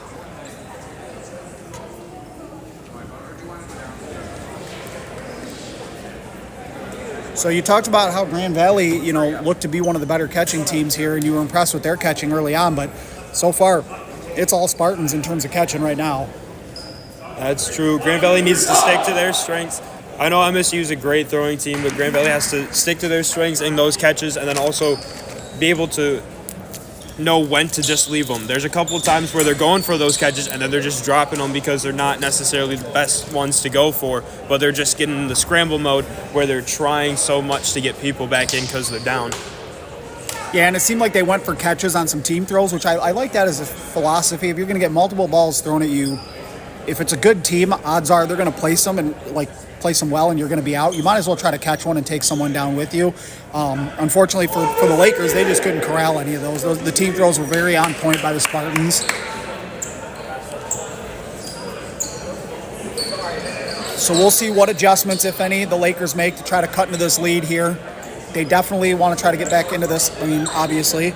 But 2-1 would look a lot better than 3-0 here. In this new format, in the 12-on-12 era, we see high-scoring games. 3-0 is not a safe lead.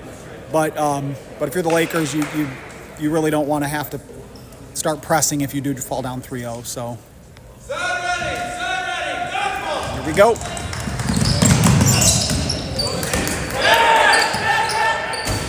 Paddock hit his own teammate, and then Noah Berner goes down. Good block by Logan Marshall.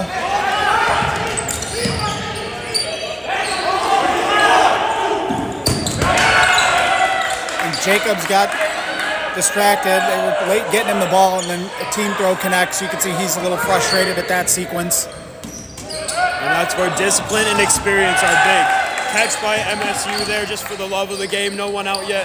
Oh, never mind. There was one coming back in through the back. Yeah, it looks like Zelenko's back in now for the Spartans. Grand Valley's got to get away from that basketball hoop. Michigan State is targeting that area.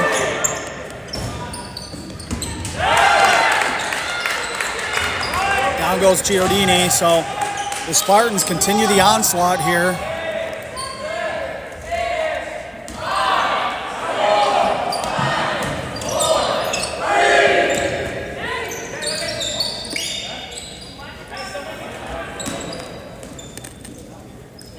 You can see Bailey, he's got a beef with the LAZ because Grand Valley's had a couple throws that they were not called legitimate, and he doesn't like that throw was called for the Spartans. So good help by Noah Smith to get that bounce back for the Lakers.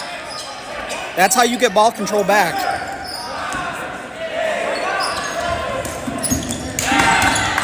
Foco gets countered by Paddock after Noah Smith gets taken out, so a trade for the Lakers. And Paddock trying to take over now. He's requesting 2 balls in his hand. Budai goes at barrel ball.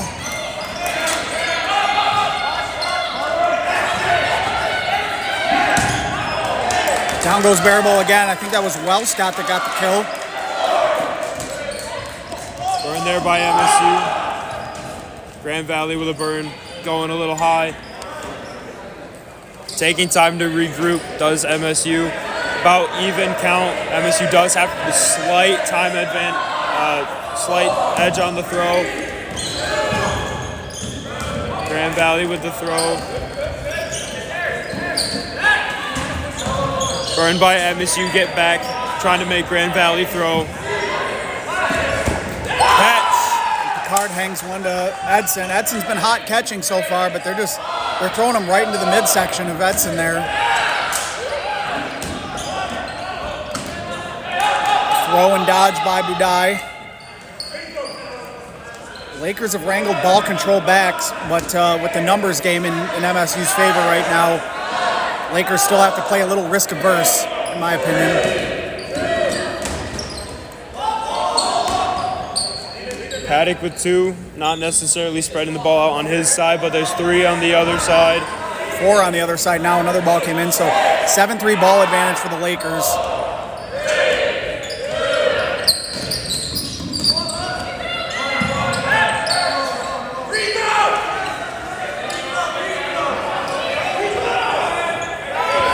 Now they're starting to bring a line of pressure up for Grand Valley.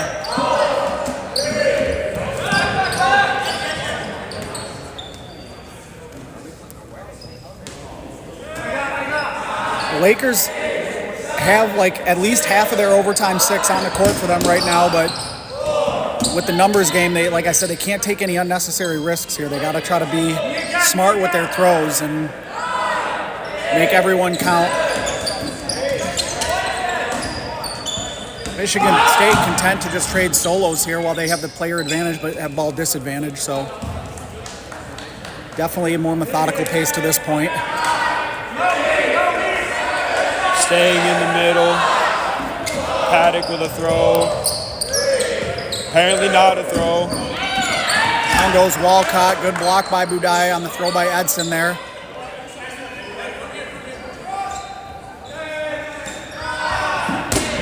Paddock comes up firing.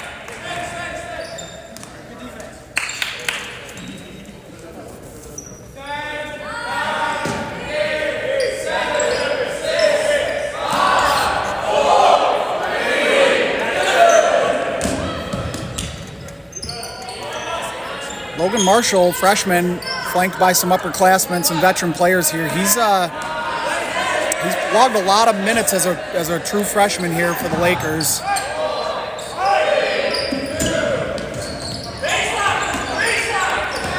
Grand Valley's slow to pursue. Gibson's going to call that one ground. That was a really good effort by Edson there to get down for that catch off screen. Trying to get him on the ball. Change over.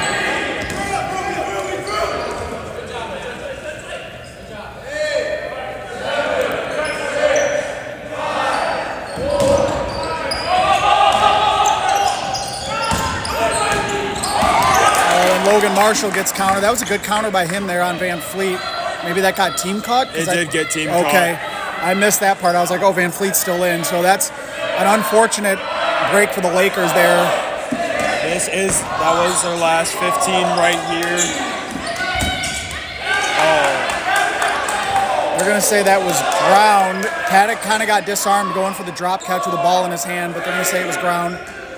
Scott resets.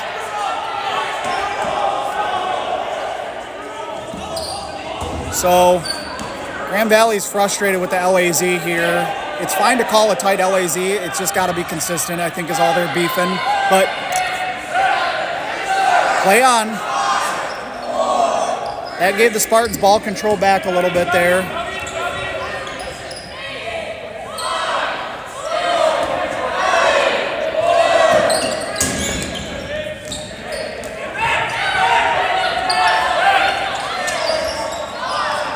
Huskers down on the 10 clock here, and the Spartans can kind of wear them out a bit, I think. Jake Smith leads the charge, but holds. Scott evades the team throw at the top. 5 minutes to go, just about.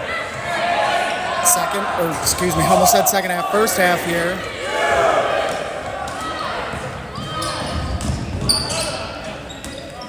You say that was in ground before Scott, so. Force a long throw.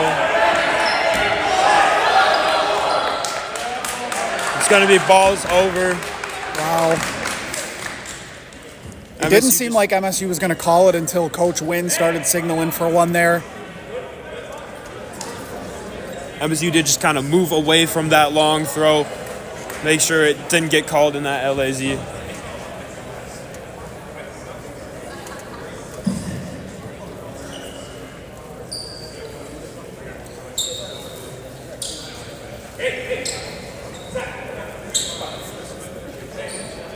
So it's not a timeout. I think Coach Bailey's a little frustrated. It was a late signal by the shot clocker on the Grand Valley side for the balls over after MSU wanted the call. It didn't seem like he was going to call it at first, but both Central refs both threw their hands up to signal. So, I mean, if two people are signaling for it, then it's a good call in my opinion. All right, looks like team throw's probably coming near Paddock here. And they made two team throws and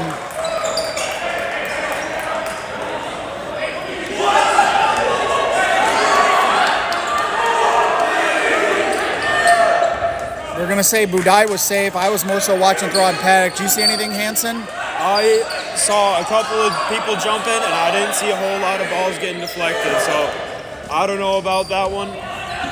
Play on, they do.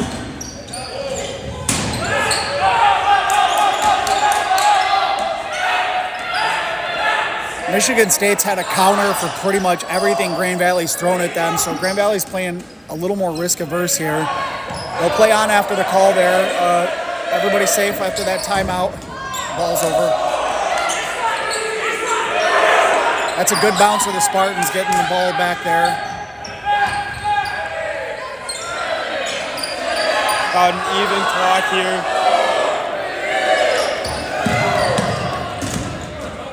MSU baiting out the throw. They're going to start.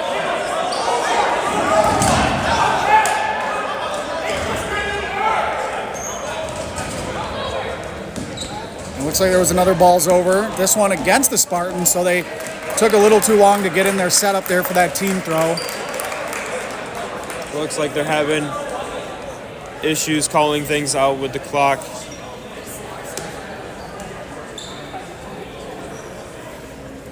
We'll see in this halftime if there's a change of our clock operators.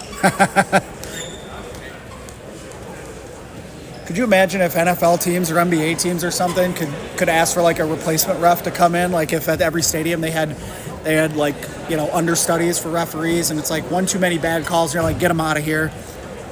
I'm not saying they made any bad calls. That would just be hilarious. It'd be an interesting thing to try to figure out, especially with games nowadays where there's a lot of, with replay and stuff, you can see some of these missed calls. It's like having a backseat umpire.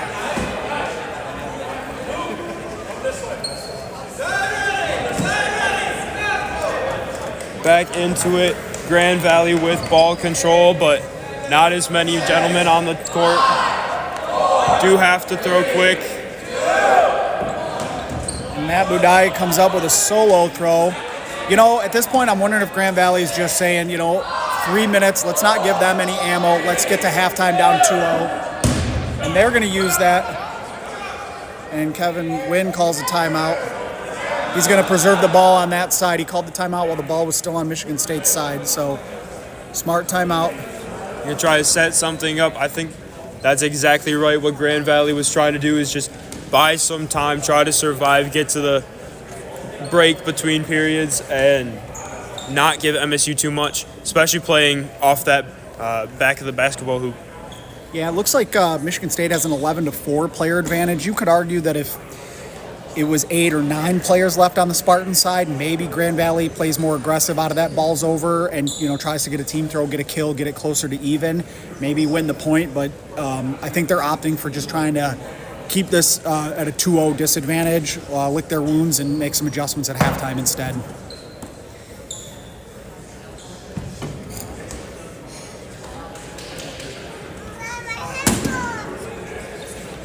We lost.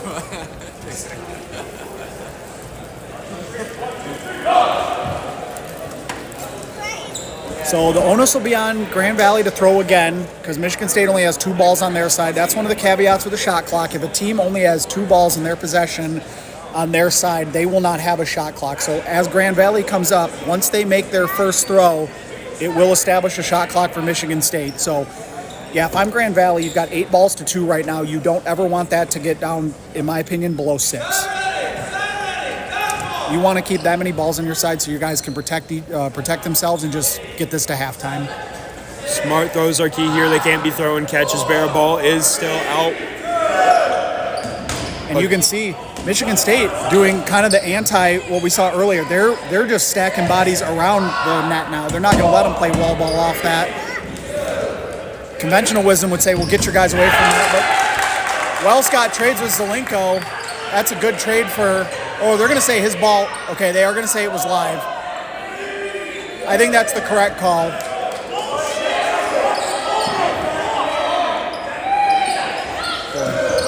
Not happy with the LAZ. Yeah.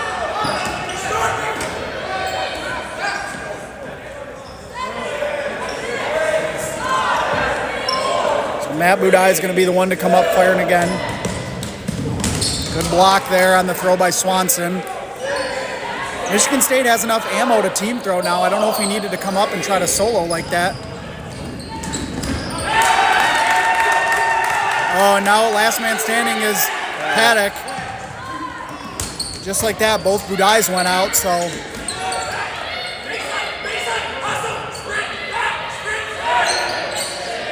You can hear Coach Wynn screaming, imploring his team to get back.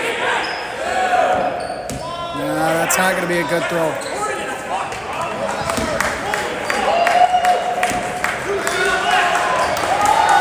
I don't think Paddock is beefing on the throw he just made. He knows that one was not close, but the throw that before that up here, they're saying like he's really upset about that.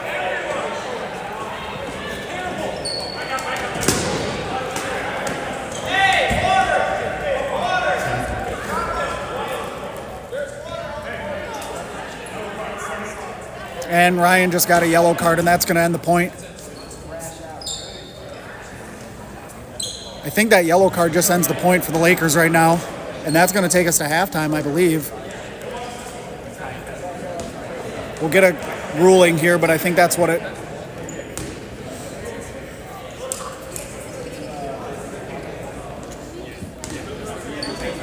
Let me get clarification before we update the scoreboard, but that's going to be halftime.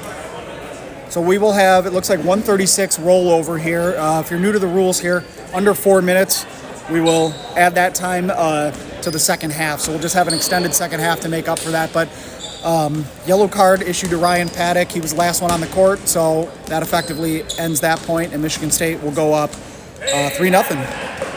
So we'll get our scoreboard all situated here. 36. So what are your key takeaways? What are you seeing right now? What's Grand Valley got to do to try to get back in this at home? They got to keep a level head.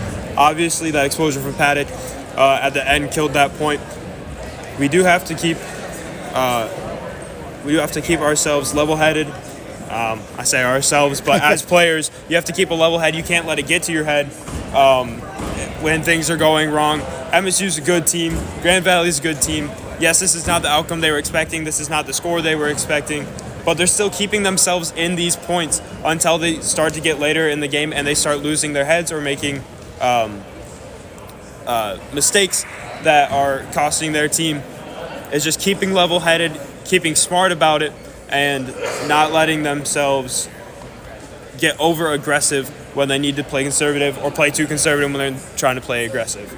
Agreed. And with the way the league is now, like they didn't want to go down 3-0, obviously, but a 3-point lead is not 100% safe here. If Grand Valley can get back into this, get some momentum back with a point in that 6 to 7 minute range, that's all it takes.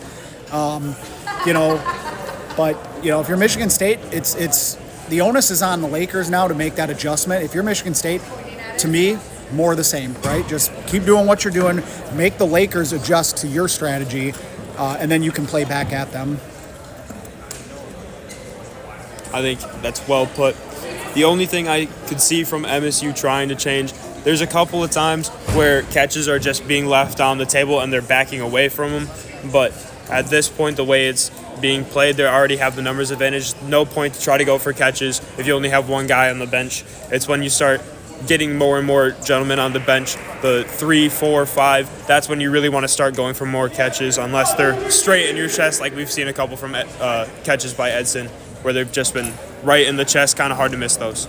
Yeah, I agree. I think you don't want to give away outs. I think when teams start to just, you know, their hubris, they think they can catch anything that's near them, and they start, you know, reaching for everything, sliding across, jumping up for catches. You know, you're just giving free outs to your opponent there. MSU hasn't done that, and you know, hopefully they don't get overly aggressive for their sake. Because like you said, that's, you know, you're just giving away outs at that point. But we'll see. Grand Valley's tried to, you know, their goal coming in, they kind of did it against you guys at times, was to play that aggressive transition strategy. And Michigan State has just not allowed them to get into any sort of rhythm and play with any sort of pace. That's true. MSU does a great job with taking away your game plan and making you come up with one on the fly. They're very good at adjusting. Coach Wynn is great at calling things out, and he's coached his team well. Give him good props. Yeah, that's, you know, it's always spoke to the teams that have coaches, always, like, they just seem to execute better. They seem to have better discipline. They've got somebody on the sideline who never has to worry about simultaneously playing and coaching. They can just call things out. And that, you know, teams like that, they don't make mistakes because of it. Ethan, can you make sure they know to add the rollover times? Yeah, we go.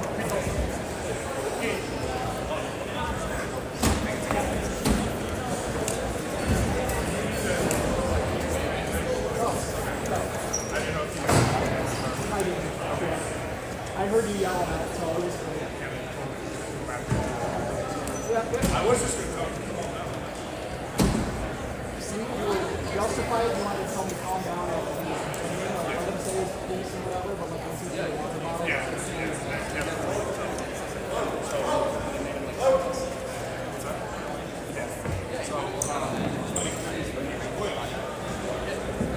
All right, about 2 minutes to go here, and we'll get started in the second half.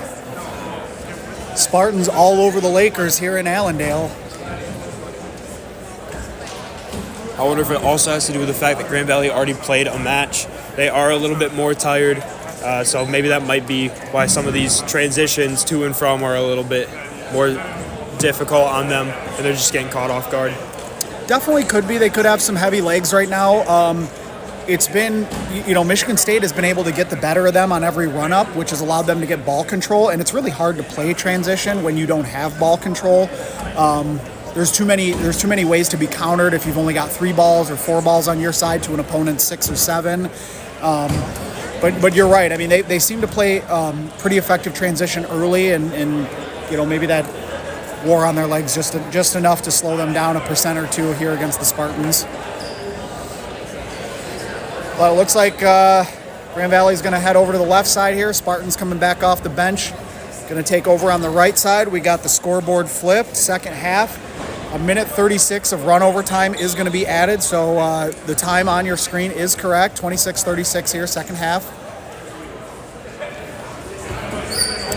Again, thank you for joining us. This is our second of 3 matches today. Grand Valley collected a win in the first match against Central Michigan. Central Michigan is off right now. They are reffing right now. Michigan State with a 3-0 advantage over the Lakers. Michigan State will then stay on the court. Central Michigan will come back on, and we'll get our final match of the day, the Chippewas and the Spartans. These teams know each other really well. They played, like I said, a doubleheader about 2-3 weeks ago on a Tuesday, which was great. Love to see more teams doing that. Akron and Cleveland State did it last year on a Thursday, setting a trend. I love these teams that are an hour apart doing that. You know, it's kind of like our version of Maction, right? Yeah. Except quality teams, you know. I think all teams are quality teams. I'm throwing shade at the MAC, not our NCDA teams. Oh, I know. No, we all love Maction. It's great.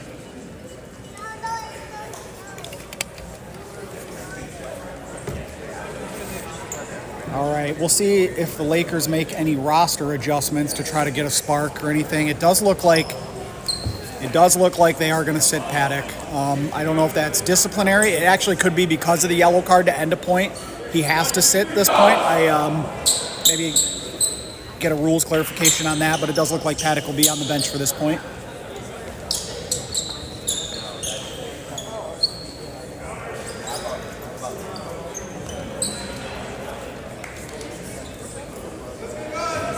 All right. Looks like MSU is starting more of the same. I don't think they've had much of a roster change except for maybe once or twice, a couple of their more rotational guys, but their core is staying very, very similar. They've been on the other side of a 3-point lead getting blown, and you know, I think they would rather get this to 4 and a running clock before they start bringing in any subs for a match this big. Right now, they don't want to just give Grand Valley the opening. Looks like we may have an issue with the shot clock. I don't know. I see the shot clock on the Grand Valley side, which is actually the Spartans' shot clock, is turned off. I don't know if maybe the battery is dead.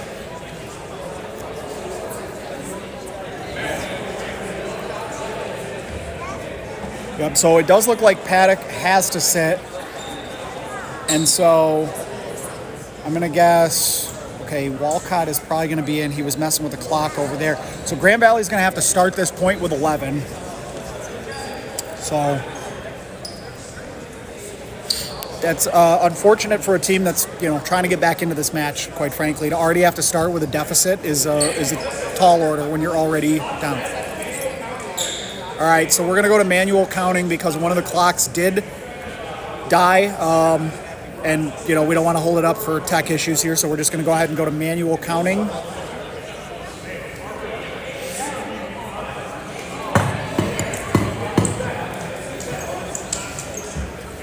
I don't see that would really change anything, do you?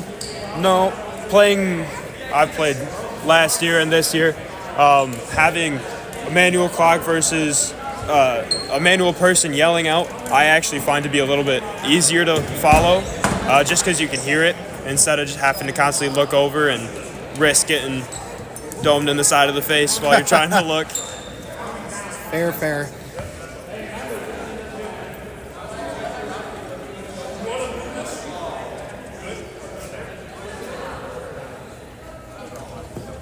Kevin, you can unplug the battery.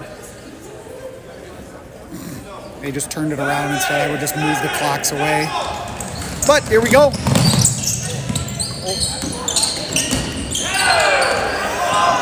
Down goes freshman Marshall. I didn't see what happened there.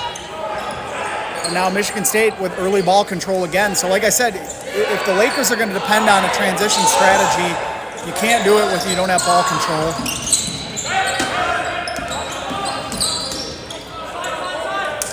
Because of that yellow card to end that last point, Grand Valley already started down a guy, lost one off the start. So it's currently 10 for Grand Valley. MSU playing wall ball off that back. Yeah, Grand Valley's got to get away from that. Either put players in the middle there that are going to, but see, then you dodge it, and they got fortunate that time, but he's standing right in front of it, and if he's just going to dodge it, that's Chiodini, number 14. The ball's going to hit the support and go back.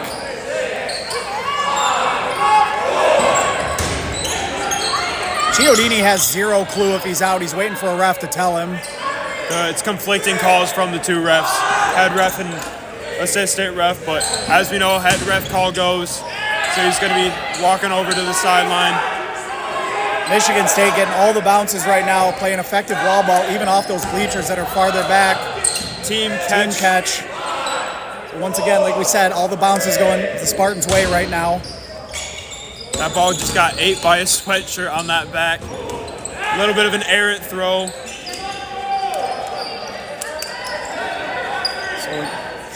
Should be Michigan State's throw because they just gave the burden to Grand Valley or gave the clock to them. And the card gets taken out on a well-executed team throw.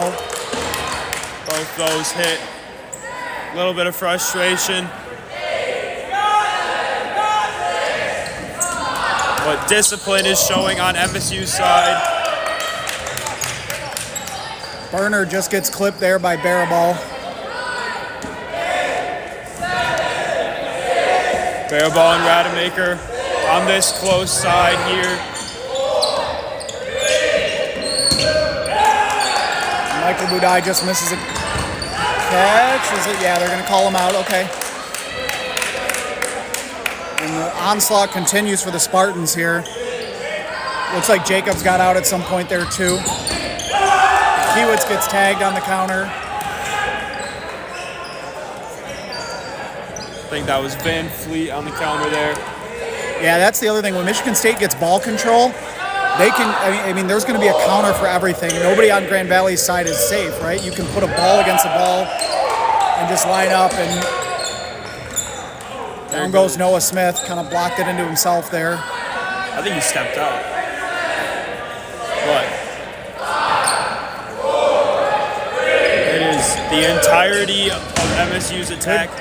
Counter throw there, down goes Foco. Yeah, that was a good counter throw by Wellscott to finally get a kill on their side, and that takes out Foco. Long throw, none of those are throws. Looks like Wellscott's throw was good, but Grand Valley down to 3 balls now on their side.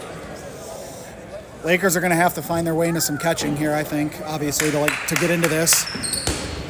That was Wellscott shaking his head. He knew that was the one, too. Van Fleet gave him the opportunity.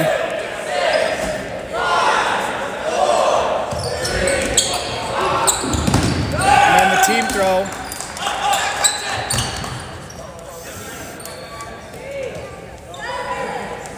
Wait, did Barabal touch that when it popped straight up? He would have been out then if he touched it. Unless it hit Rademacher's ball first. I think it hit Rademacher first. Nice sliding evasion Or he there. didn't touch it but if he popped it up himself and then went to go catch it and touched it, he would have been out, but I think it was clean.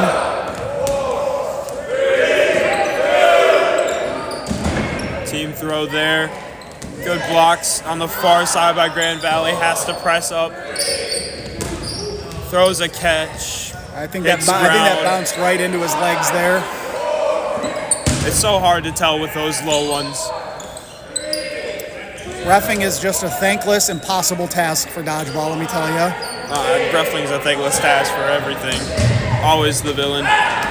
Another Yeah, at block. least in pro sports you get paid to do it, though. Yeah. Barabal goes try for the solo.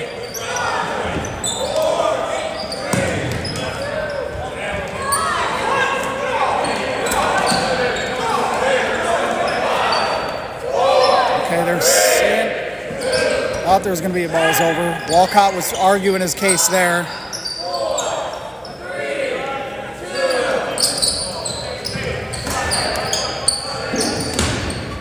They're just trying to take them slow. Grand Valley does have ball control. 1, 2, 3, 4, and 5.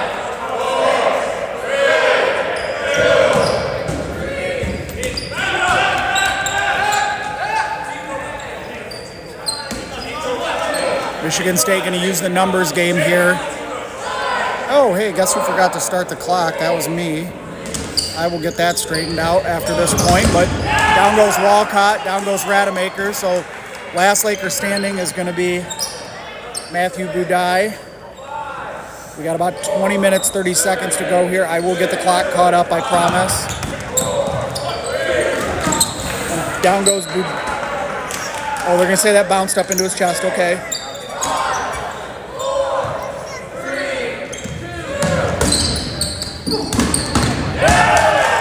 Down goes Budai there. We will actually go to a running clock here now, and it's all Spartans, 4-0 in Allendale here over the host Lakers. Barabal with that final kill. There's 3 coming at him. There's not much you can do with that. Just hope and pray someone misses. But with MSU, their accuracy and their power, it's kind of hard. Yeah, as we stated earlier, they're one of the most crisp team throwing teams in the country, if not like the best. And so really Grand Valley's undoing here has been the ball control for the Spartans. The Spartans have had ball control every point, rarely give it up. And if you're Grand Valley, there's nothing you can really do to that. Because like we said, every time Grand Valley throws, there's a counter there, and there's not enough balls on the Lakers side to deter the Spartans. And so you will see the Spartans are emptying the bench a little bit here now. I see some fresh faces on the court here for the Spartans. Number 13, number 47. And here we go. The Lakers survived the run up that time. You did see some speed on MSU's side.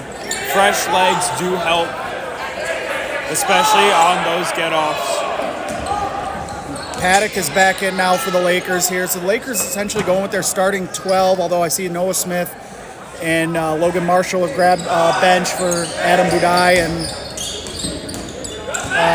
who else is checked in? Jeff Gabbert.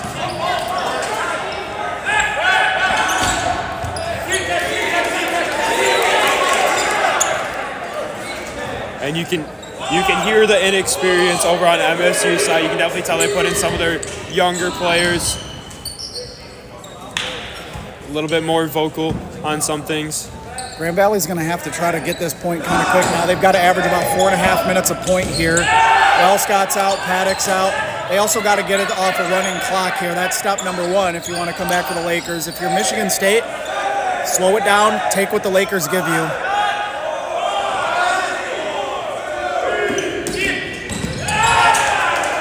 Killed by Foco on Picard on that far sideline. This is about as mistake-free as I've seen Michigan State play. Good block by Walcott on a good throw there by Foco. J.J. DeFia bounces one right in front of Aiden Jacobs.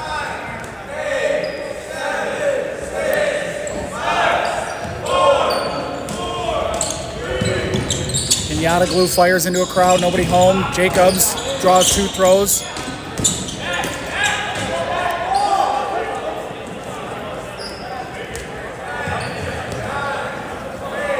$17 minutes to go, second half. All Spartans, 4-0.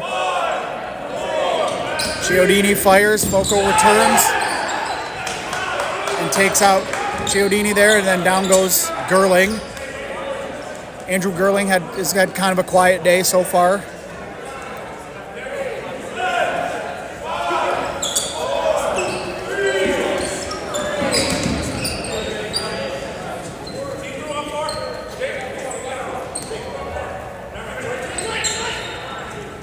Looks like Smith and Pinata Glue in the middle may dial something up here.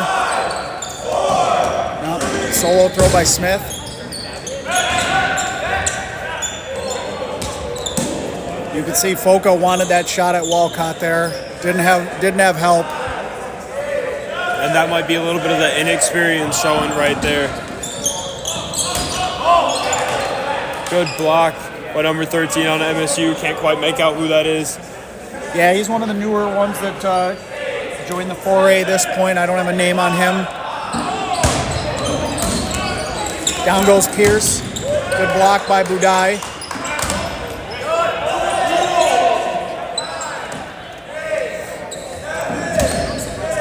Block by Adam Budai in the middle on the throw from Jake Smith. Grand Valley has to try to take advantage of some of these. They're leaving themselves open, especially for some of these crosses. Jacobs on that far side needs to look cross. There he goes. Goes for the catch. Hits the ground, bounces up. Foco is just licking his chops up at the top there, just waiting to get that counter shot. He's held twice now.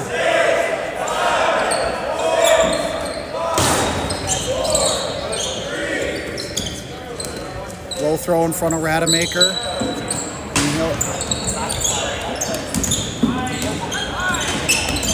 Down goes Jake Smith. Matt Budai kind of crossed him up there and threw. I don't think Jake thought he was going to throw in that direction, but that was a good no-looker.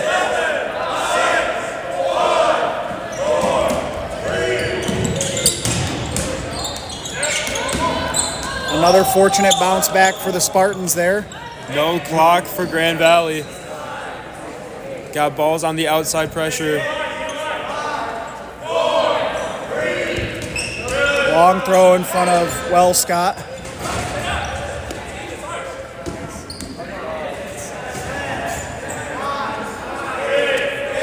So we got Michigan State's story of this game, ball control, just kind of get whatever they want. And they use that center section again for a bounce back. Foco finally gets his shot and takes it.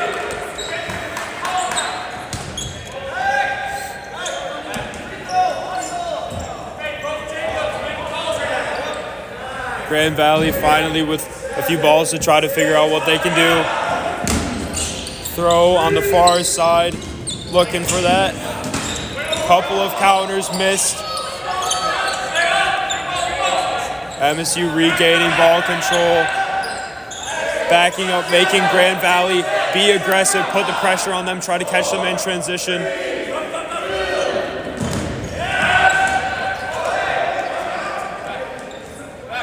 Adam Budai gets out there, couldn't quite block that one clean. So Michigan State starting to get some of the transition kills here. It's really more so just countering, but you can see them being aggressive on the run back. And the catch in the middle, that'll bring Gerling back in.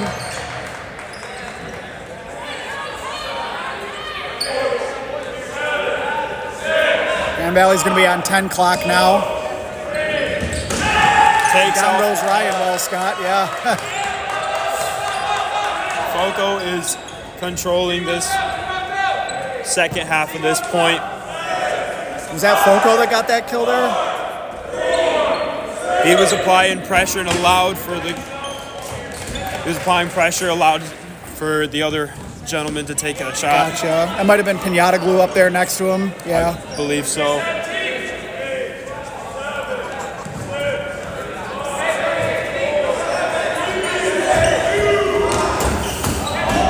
Foco with a burn. Team throw misses. Down goes Jaeger, number 55. It's probably not a soft day, or soft J. It probably is Jagger, but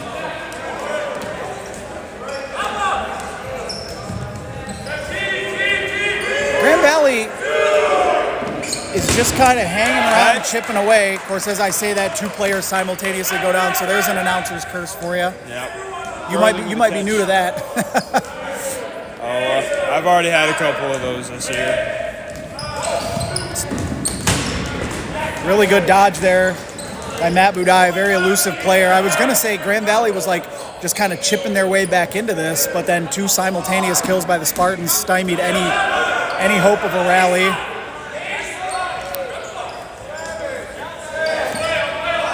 It's not the first time we've seen Budai do that sliding dive. Long throw, ran into each other looking for the catch. One of them is out.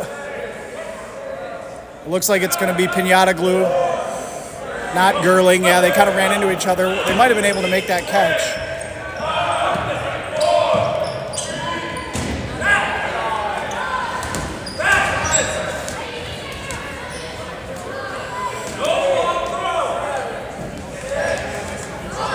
Here, Coach Nguyen saying no long throws. That was catchable. Budai was looking for that catch there on the team throw. Couldn't quite corral it. And we're just under 11 minutes here. The running clock will stay put as it's 5-0 Spartans here. So the Spartans probably will take their foot off the gas here. They already started to rest some starters here, and they're going to get ready. They got one more game to go. But real crisp match for them. Grand Valley coming in as a half-point favorite. I mean, the saying is Vegas is always right, but woof. Yeah.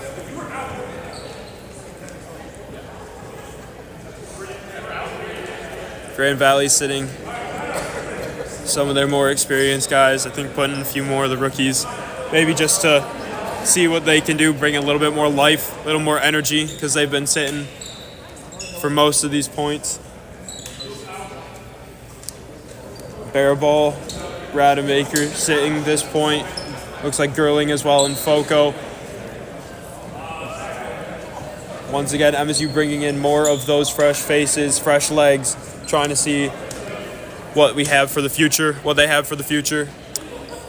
Yeah, that's one of the beauty of the fall unlimited roster rules is like, guys who might not ordinarily be able to travel or get into a game here, getting valuable game experience. It helps clubs, continue to retain members, knowing that they'll be able to get them more playing time and things like that as well. So could potentially be like a good recruiting tool. And Jacksonville all over the Chargers here, 21-6.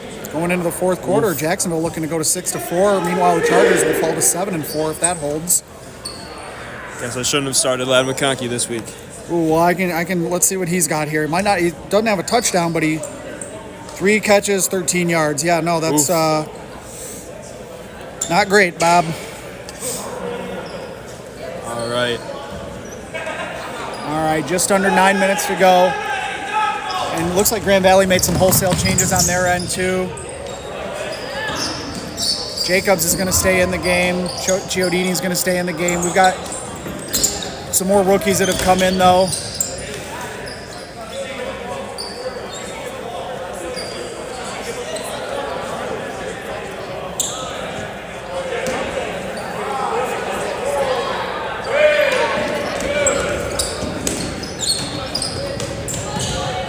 Counter keeps the foot in bounds on the dodge. Grand Valley trying to be a little more aggressive. There's a catch by Grand Valley. They don't have anyone to come back in yet. Now they will on the next one. Another catch was tried for, but Gavin Bang's going to make the throw from the middle. Matt Budai fires at Pinata Glue and misses.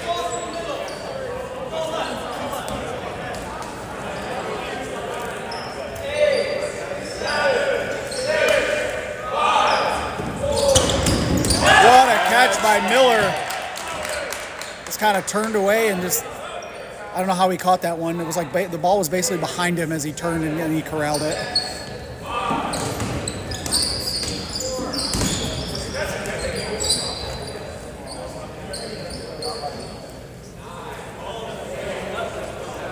Boy, number 21 up there for the Spartans kind of looks like a Rademacher clone.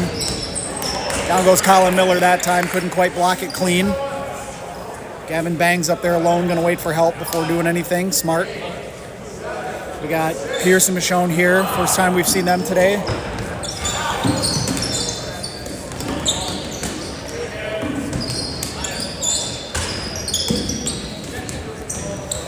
a little bit of a wild throw there by MSU.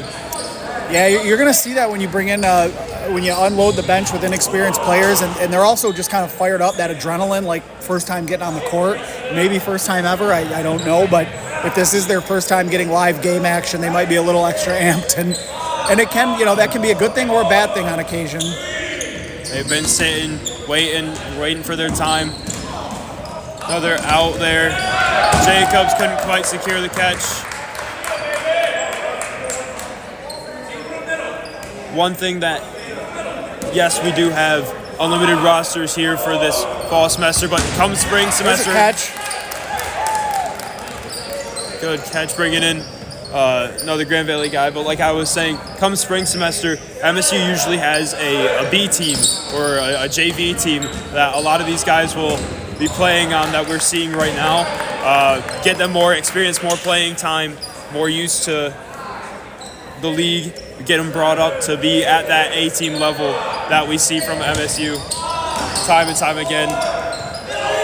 Yeah, it would be great if more clubs were able to field B teams, because you could have straight up B team matches and give players lots of game experience. Otherwise, a lot of those players that don't start much, their only experience is just practice, and eventually you want to get these guys in real games.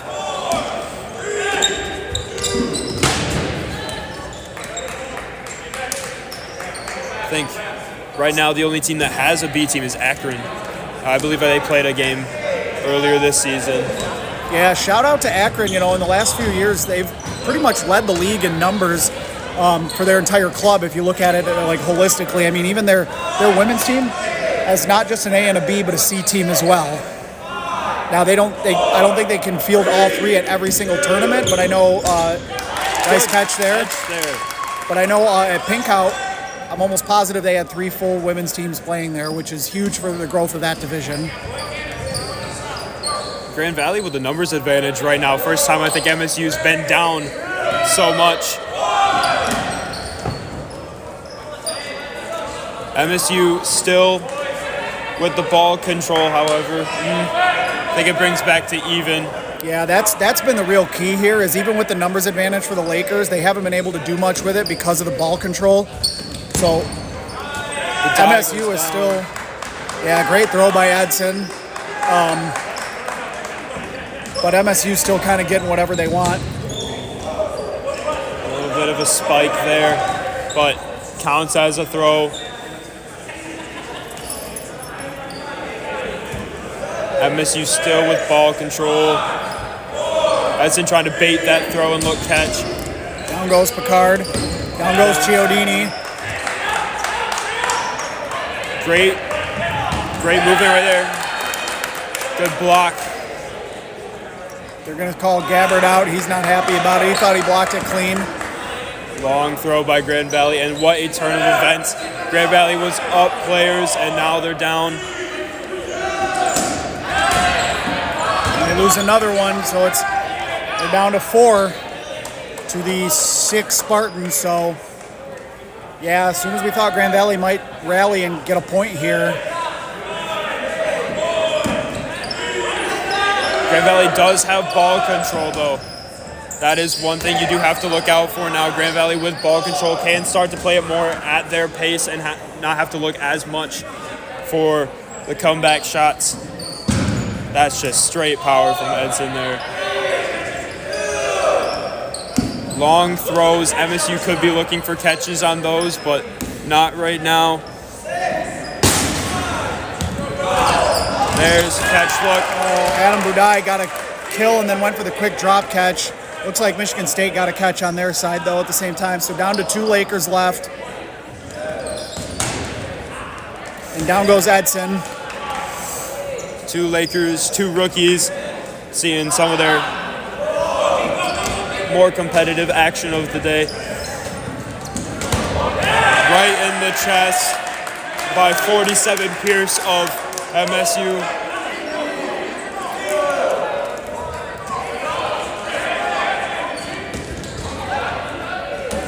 I actually believe that this gentleman for the Lakers here, he just started playing last week, like this week was his first practice, or last week, right before their last tournament. So that'll do it. Michigan State all over the host. Lakers 6-0 here. Under 2 minutes, they're just going to... Michigan State wants one more.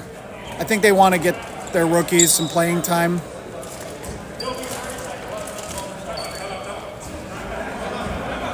MSU wants another. MSU wants another. Kevin Wynn wants another point, and he called a timeout because it was a running clock so that he could get the other point. They're trying to go for 7.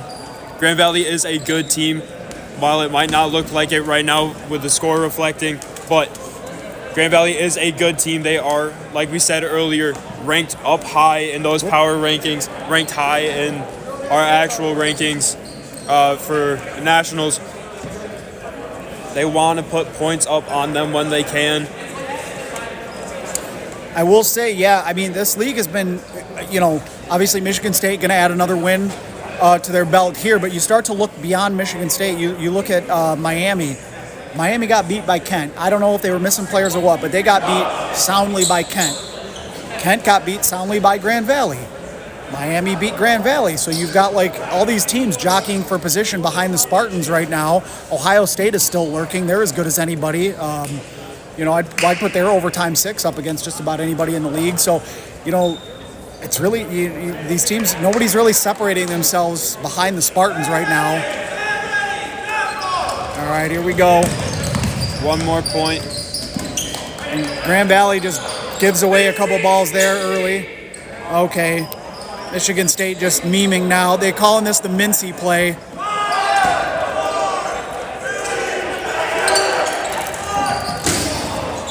they part the seas there and throw a solo one. Van Fleet, who's going to come out of the pack this time. Grand Valley throws into the crowd. They do it again. Nobody home.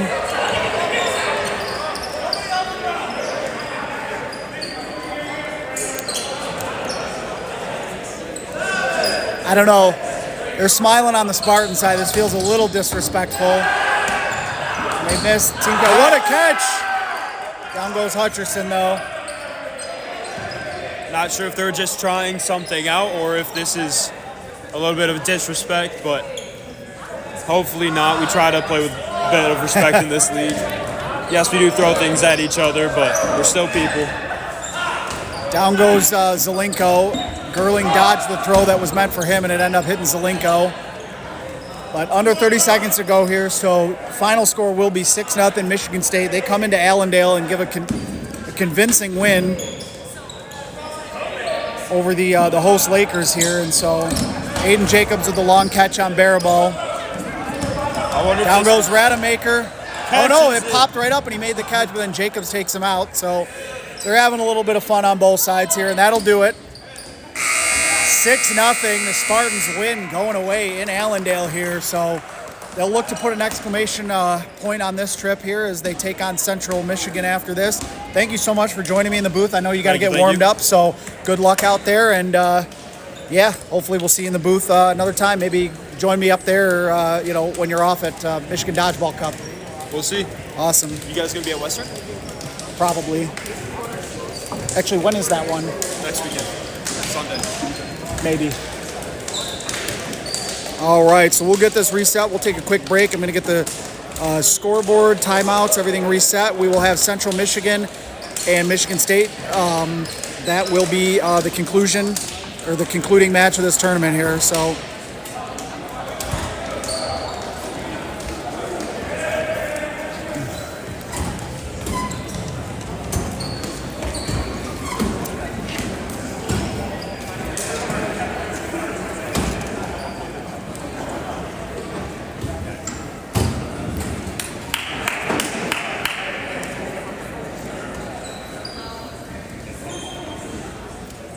All right. I'm going to take a quick break here. Looks like we're going to have 9 minutes before our next match starts. Stick with us here. We got Central Michigan versus Michigan State. Central Michigan lost their opening match against these host Lakers earlier. Michigan State just took a convincing win, solidifying their number one ranking in that power rankings poll. Again, that poll doesn't mean anything for actual seeding, but kind of a relative strength here. And the Spartans just come into Allendale and make a statement there. And if you're Grand Valley, it was kind of a tale of two games.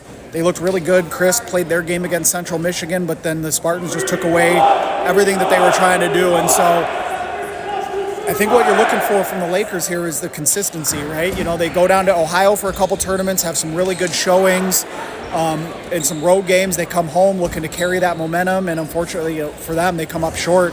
And it's just, which team are you going to get? Are you going to get the team that beat Ohio State, that beat Kent State, that took, the defending champs to overtime, or are you going to get the team that just lost 6-0? So for the Lakers, you're just trying to find out who you are and, learn from this loss. And if you're the Spartans, I think the league just got put on notice that they're still here, and they may be the favorites heading into nationals or heading into second semester. It's a little early to be calling national title favorites at this point, but at least going into the second semester, Michigan State looks like the team to beat to me.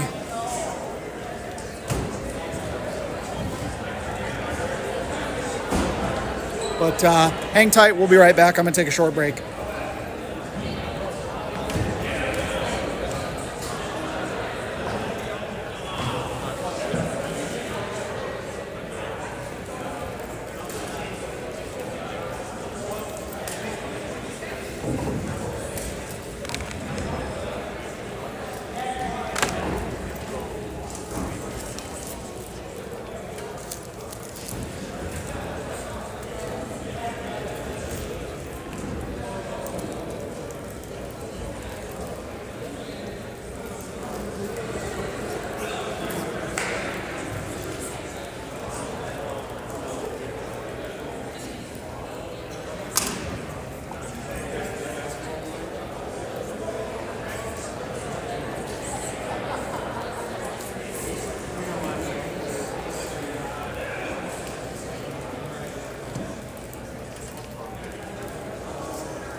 Alrighty, we are back in action here.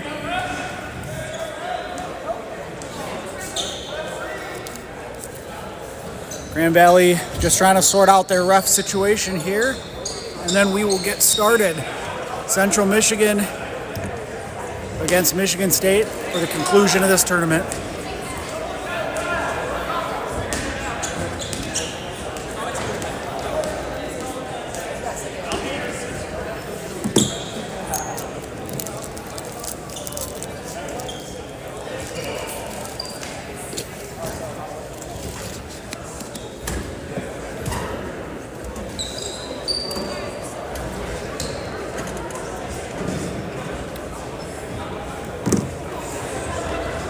Michigan State looking to make it 2-0 on the day here.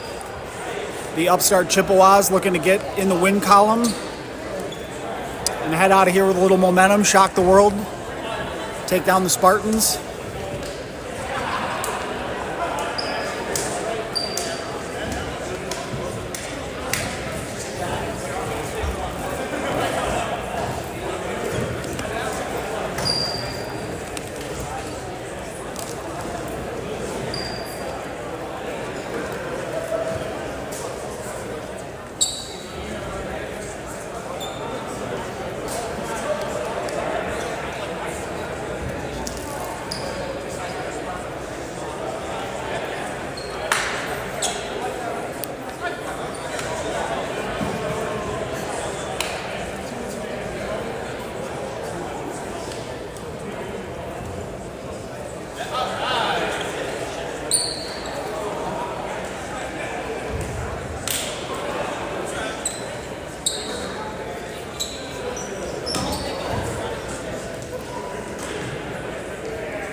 Here we go, we are underway.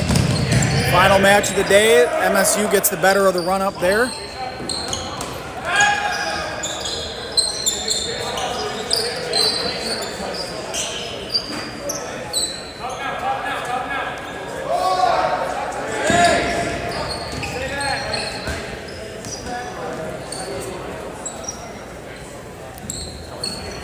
Could hear Baraball screaming, get back, or stay back, so.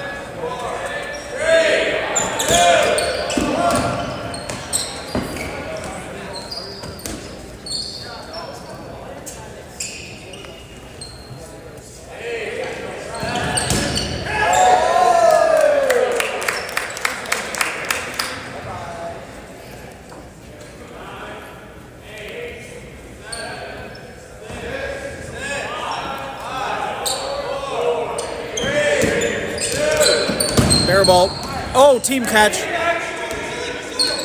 That was a really good shot by Baraball, and he gets has nothing to show for it there. Swanson fires at the middle.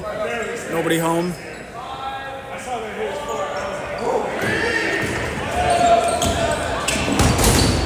Down goes Gibson there. Baraball tags him.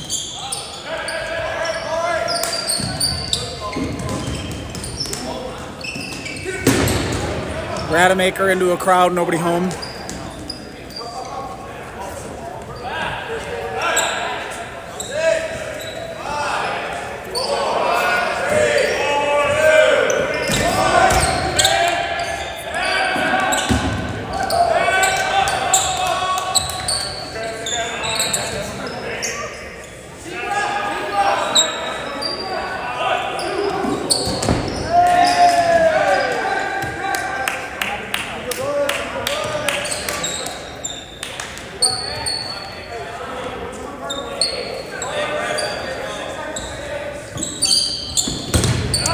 Another kill for Baraball. He's just jumping all over the Chippewas. Big throw by Swanson into the middle. He was looking to get that bounce back, and it kind of ping-ponged in between the hoop and the players.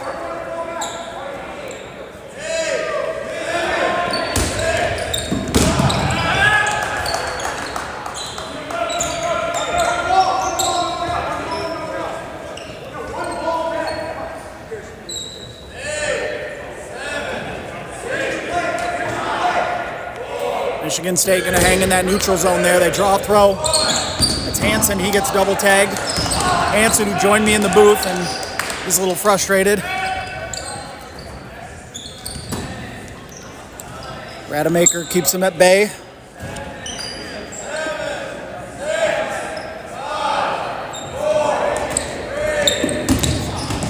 Another good kill and another kill, and the Spartans are just all over the Chippewas here. Got some talent left on the court here for the Chippewas, though, so if they can find their way into a couple catches, they can get back in this point.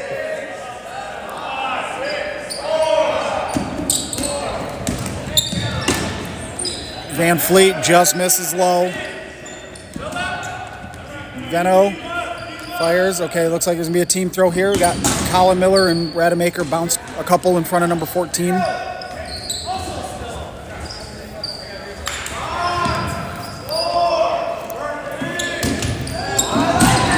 Goes Weisler. Never got clarification on how to pronounce his name. That's on me.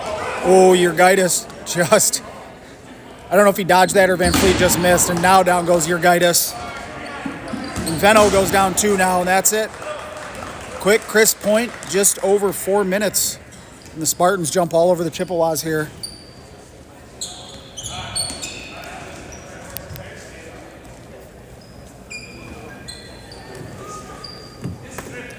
Michigan State continuing their onslaught from their last game here, jumping all over the Chips.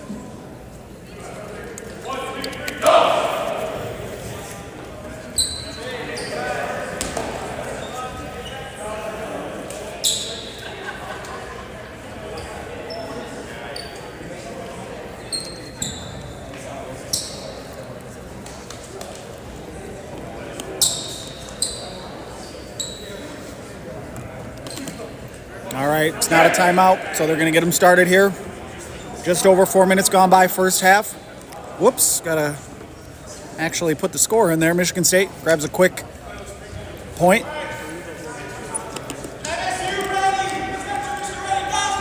Here we go. Central Michigan a little more passive on the run-up, giving way to Michigan State. Michigan State will open with ball control here.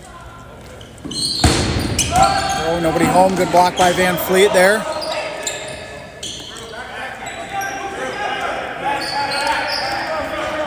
You can hear Central Michigan. They were chirping, not chirping, but yelling at each other, move together, move together. Good block by Urgitis.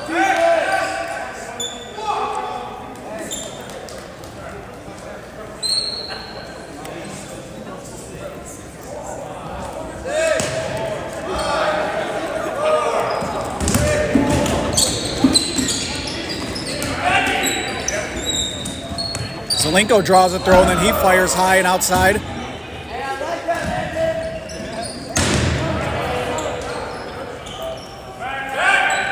Down goes Hansen there up at the top next to Urgitis. Now the Chippewas will come back, moving left to right. Pump fake by Scott. Looks like maybe it's going to be Gibson that throws. Oh, couple throws. What a catch. Catch in the middle, and down goes Foco.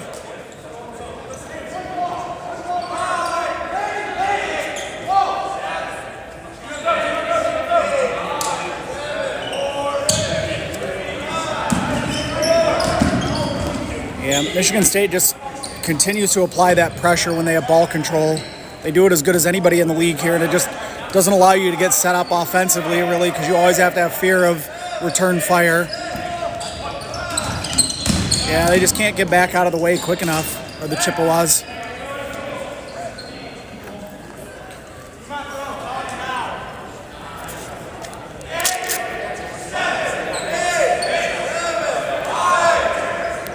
Michigan State going to continue to control the neutral zone, and that's too easy right there. So Michigan State using the numbers and the ball control to just sort of close the distance down before Central can even start to retreat. And they're giving themselves like 10, 15-foot throws. They're killed in the middle. Big catch by Zelenko on Jurgaitis. 6.5 minutes gone by first half here. It's all Spartans early. Central gonna charge back now. We'll see what they dial up here.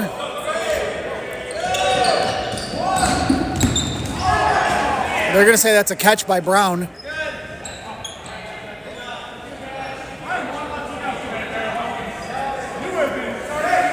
Brown pleading his case. I didn't see anybody go off the court for Michigan State or anything, but they're saying Brown's in. Or maybe hit the ground first, and then everybody's safe. Zelenko fires, and Rademacher tags Gibson there on the counter. So that's what I'm saying about Michigan State. They have a counter for everything. And you can do that when you have ball control, right? Team throws, you counter. They counter, you counter again. Game theory.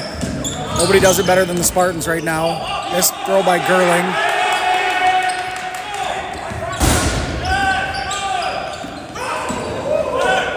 Colin Miller misses a long cross throw near Brown up at the top of your screen. Again, if you're just joining us, this is our final game of the day. Thank you for tuning in. NCDA Dodgeball here on this beautiful Sunday, live in Allendale, Michigan. Rademacher misses wide. If you're first time you're watching college dodgeball here, we'd appreciate it if you would like and subscribe to our YouTube page. We're always pumping out content. Pretty much got tournaments damn near every weekend during the school year. Lots of action there. Big kill there in the middle. Foco takes him out.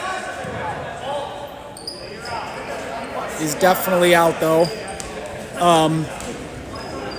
And yeah, just again, thank you for joining us. This is our final match of the day, Michigan State. I guess it's technically an upset based on the Vegas spreads, but don't tell them that. But they got a convincing win over Grand Valley, 6-0. Grand Valley was coming off of a win over these Central Michigan Chippewas, and now these two teams will play each other. So final match of the day, Michigan State looking to go 2-0. They look well on their way so far, almost 9 minutes into the first half here.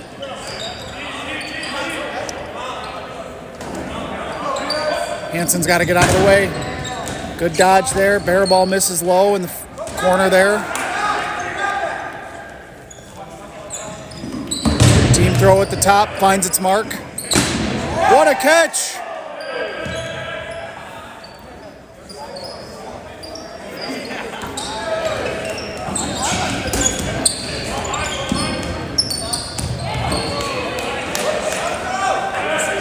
Zelenko has yeeted a couple into the upper deck, so to speak, or second level there. What a catch by Swanson. Bobbled it, but picked it right up off the ground. Brown just misses another catch in the middle there. We've only got two Chippewas left suddenly here. Van Fleet gets the first one. Hansen goes down. Michigan State probably going to wait, and here they go. Yep, big team throw catches the mark there, so Michigan State opportunistic there. As soon as they got openings, you give them an inch, they take a mile, so to speak, and they pretty much capitalized on everything Central Michigan gave them in that point.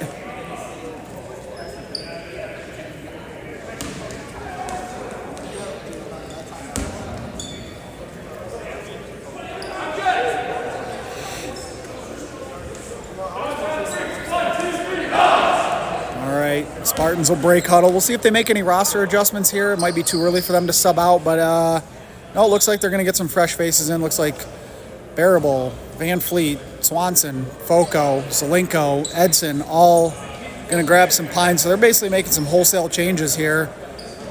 This is like a line change in the NHL. You still got Gerling out there. Now Turner Bauer is in. I didn't think I saw him on the roster. Maybe he just wasn't in the starting 12. For them. All right, 15-19 to go by the official clock. And we are underway, point 3. Big early kill, but then quick counter by the Spartans. And Spartans, you'll see they're going to play the throw line right there. They're not going to let Central come up very far. Central Michigan has given ball control to the Spartans several times. Michigan State kind of just gave it back there, but these individual solo throws by Central Michigan are unlikely to get the job done, in my opinion. But Brown throws across his body. Gavin Bangs takes a shot, blocked away. And the Spartans will retreat, but only so far.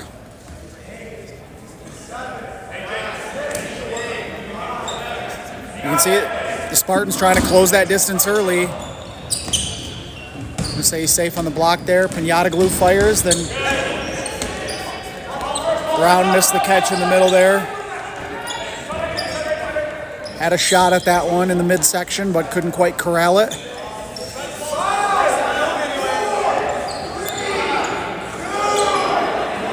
Urgaitis fires and takes out J.J. DeFeo. Then Pinata Glue gets a kill. Robinson gets a kill, so that's what I'm saying. This Michigan State attack is just relentless. As soon as Central Michigan got an opening, they got a kill. Michigan State punishes them with two back in the other direction, so.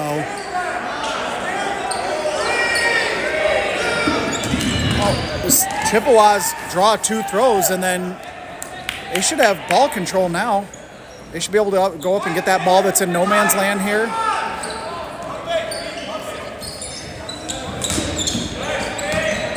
And then Gibson and Pierce trade blows, nobody home. Smith and Robinson just not going to let him take it. They're just going to force him. Then Smith takes the kill.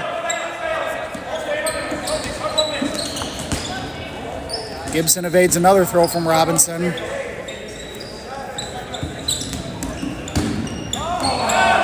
Yeah, Michigan State's just letting them throw and then just taking the easy counter shots right there. And Central's just kind of stuck on their heels right now.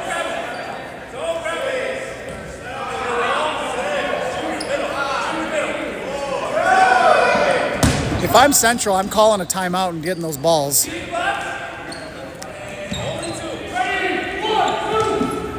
Gibson with a catch. That'll bring in Vino.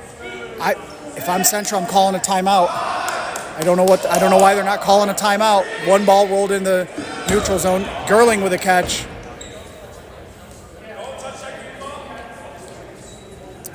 Coach Wynn telling them not to touch it. They want to make sure no matter what, they keep the count on Central Michigan's side. And Gavin Bangs will just take a shot at the middle section there to get the bounce back. Hansen makes the throw, blocked away. Looks like Pierce and Gerling may dial up a team throw. Maybe not. Bangs was trying to get the bounce back and just missed his spot.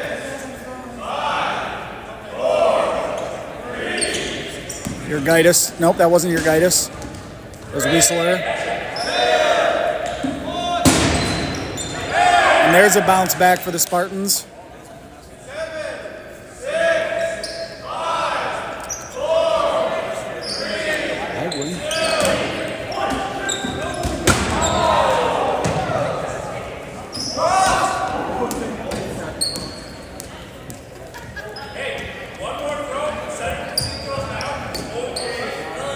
You can hear Coach Wynn call it out. He wants one more throw, then they're going to set up team throws.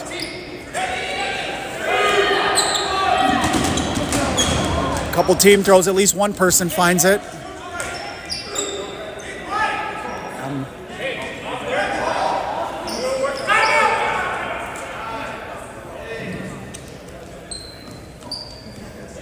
So Gibson uses the timeout there to get the balls.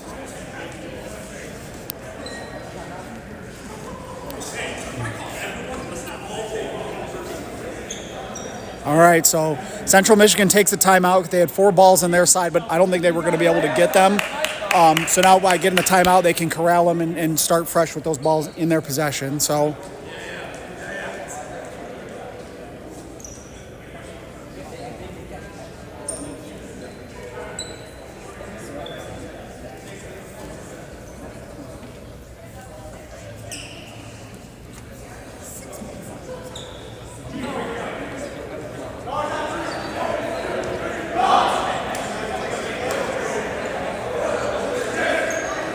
All right, 11:04 to go, first half. All Spartans right now. We'll see if Central can get a little bit of a spark. They've got 6 balls on their side. There's going to be 1 in the neutral zone. We'll see if they be aggressive and go for it. Numbers definitely favor the Spartans right now, but ball control favors the Chippewas.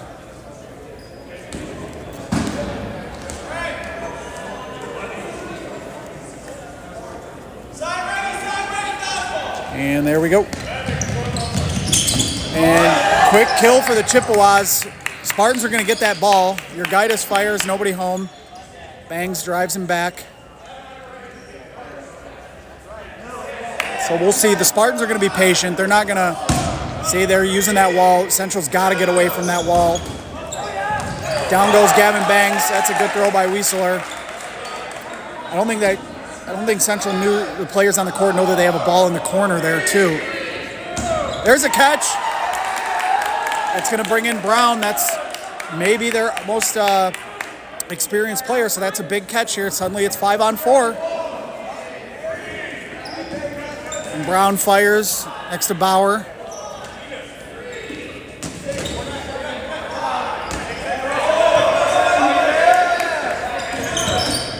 Wieseler throws just wide of Gerling. Gerling's going to lead the charge, flanked by Pierce.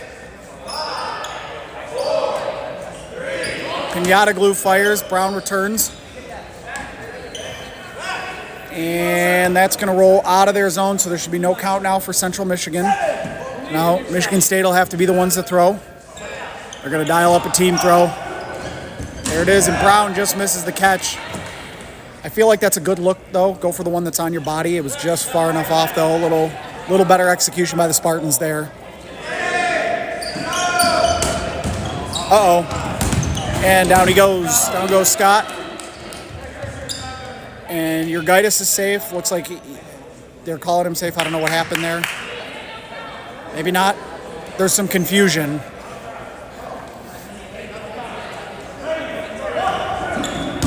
And down goes Wieseler.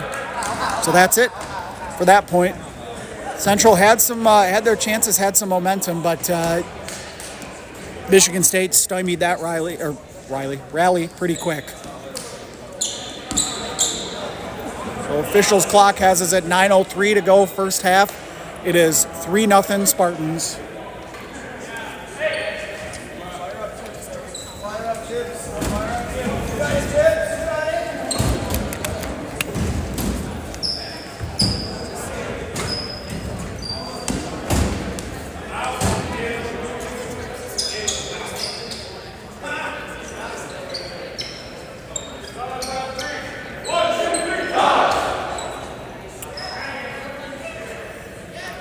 Taking a look around the sporting world, the Packers have just taken the lead over the Giants, 25-20 from MetLife. The Panthers looking to upset the Falcons. I guess that's not an upset, but Falcons are up 21-19. Carolina driving midway through the fourth quarter here.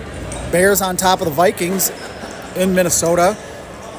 Texans over the Titans right now, 13-16. Bills first and goal in the fourth quarter, trailing the Buccaneers 31-32.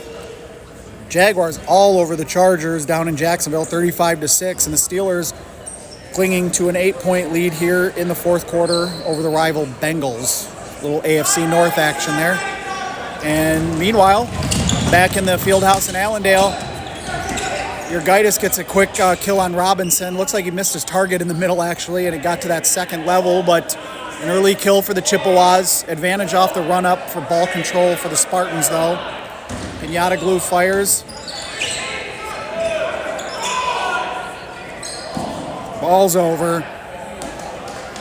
So they were a little distracted by the pump fakes and maybe trying to stop that ball from bouncing back. And unfortunately for the Chippewas, they give a quick balls over to the Spartans. So we'll see what the Spartans dial up. I could hear Brown over on the Chippewa side saying catches. So here come the Spartans going right to left. They'll jog it up.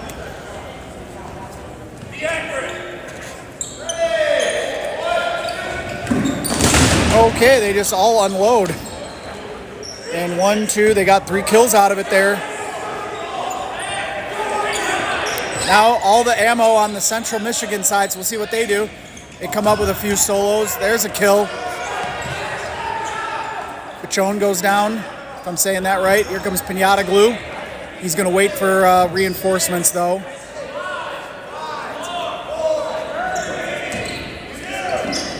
Couple solo throws don't find the mark for Spartan, so Central Michigan's got an opening now.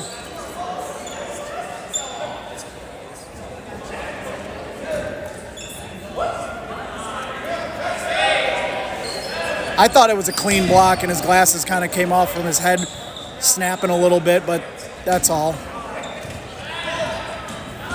Bangs throws into a crowd.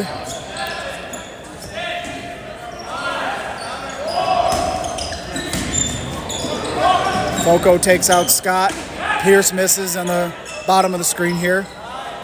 7:20 to go first half. Michigan State looking to extend their lead and move this to a running clock. Of course, I think the running clock maybe only applies in the second half. Could be wrong on that. Pinata Glue gets a kill at close range right in the middle.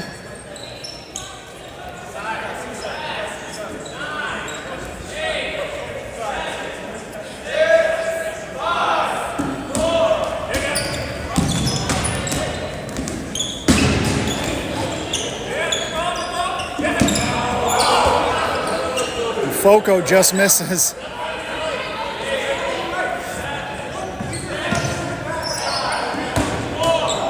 Bangs will get the kill instead there. And a bounce back, it looks like. There's a kill for Gibson.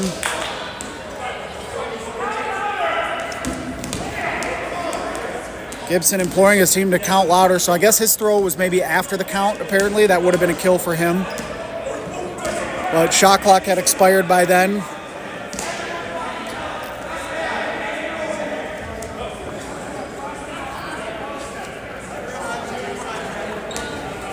So all the ammo now on the side of the Spartans again.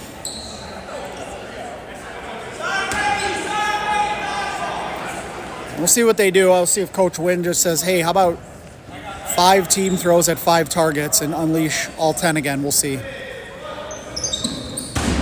A couple of solos, and I can hear Coach Wynn say, what? And there's a kill or two. And there was a catch down at the bottom there, so that'll bring your Gaitis back in. So you got your Gaitis and Gibson in. What a catch! We got that on camera too. What a catch by Jagger. With some concentration, down goes Rademacher though.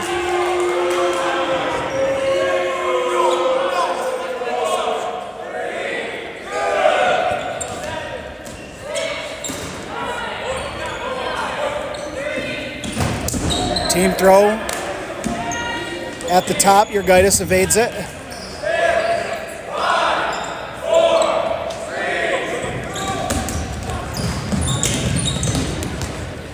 Yadagu gets the kill on Hansen number 2.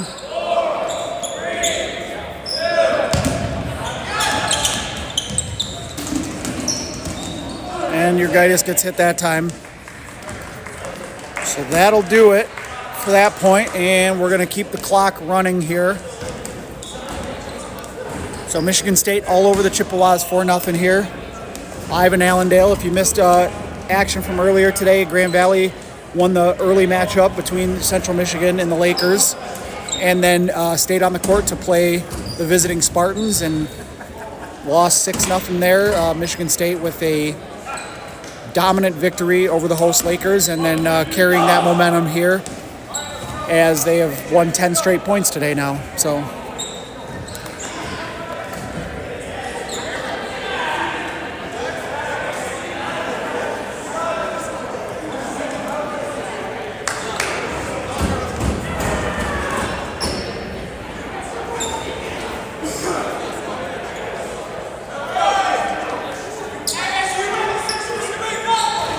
Four minutes to go, first half. We are on a running clock right now. Ball advantage for the Spartans on the rush yet again. Couple solo throws.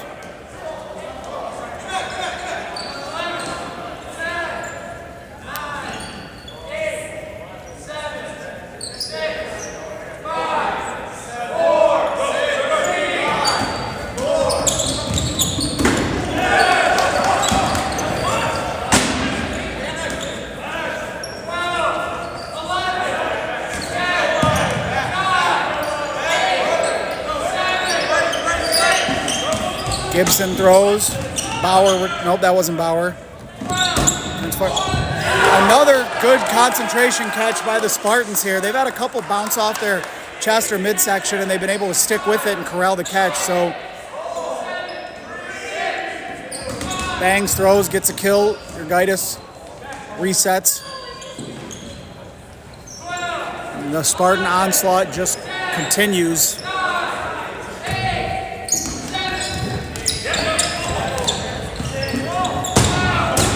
Nobody home at the bottom of the screen. Few errant throws by each team so far in this last minute or so here. Big kill by Bangs in the middle there. Pierce going to corral that loose ball. And Gibson gets tagged with a team throw. That's Bangs and Pierce there working together.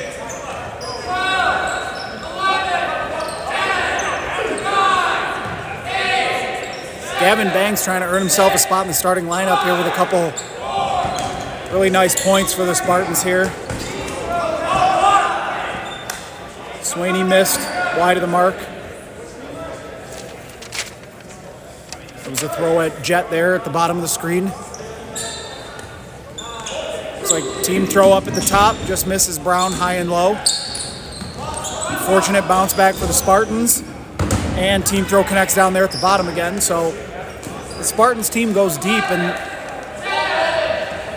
I mean, you could argue based on what you're seeing here, maybe the deepest team in the country right now is they basically have a second line in, and even the second line is very crisp with their team throws and executing well for Coach Wynn.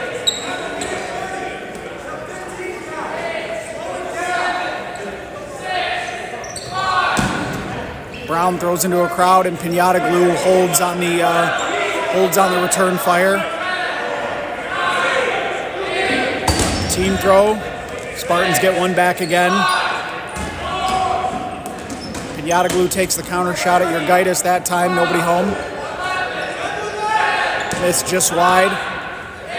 Coming up on 1 minute left here, first half. There's a catch. Team throw just missed. Under a minute now. Central Michigan just trying to get this thing into half. Down 4-0 instead of 5-0 here. It's not going to count as a throw. Down goes Urgitis.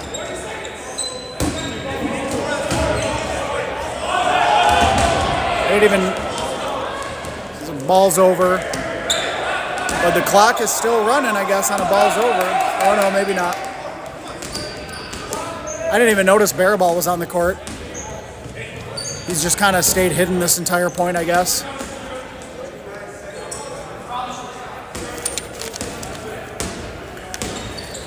We'll see what Coach Wynn dials up. I think he wants the point here. He wants to give his guys an opportunity to close this one out. There's only 3 Chippewas left here, so they could probably, team throw, and call this one good. Looks like they added some time back.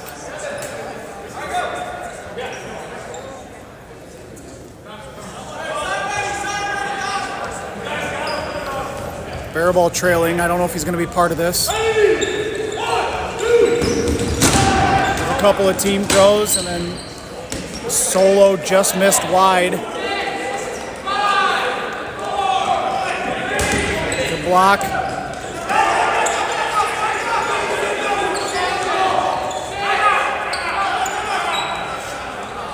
So now Central Michigan takes a timeout. I really think they only have to make, because of the timeout, if the reset, they're going to add a few seconds back, so there's 19 seconds. Central's probably going to have to make 2 throws to get this one to halftime, only down by 4 here.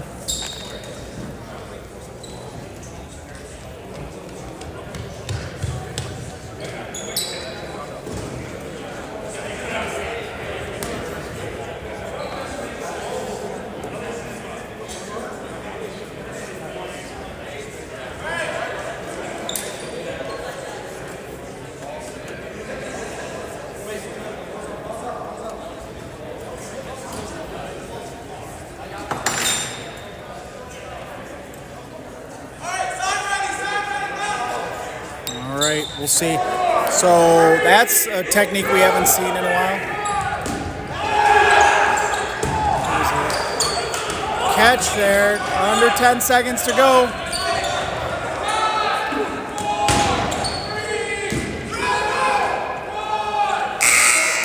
And he does get it to half.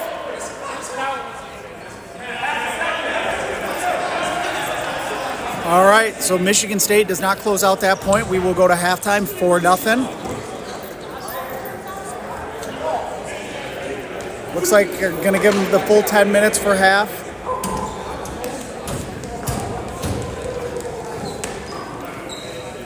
All right, so stick with us. I'm going to take a little break to just help my voice. We'll see if they take the full 10 minutes. No, they're going to give them 5 minutes for halftime here. So stick with us, and we will have the conclusion of the Laker Labyrinth right after this.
Second half action coming your way. We're going to get started. Chippewas, Spartans. Spartans up 4-0. It will be a running clock. If Central Michigan can find a way to get this down to 4-1, get it to a 3-point deficit, we will get off the running clock. And here we go. Central Michigan a little passive on the rush again. Michigan State gets the better of that one. Ball advantage. Gavin Bangs will make the first throw, just resets, and they'll retreat.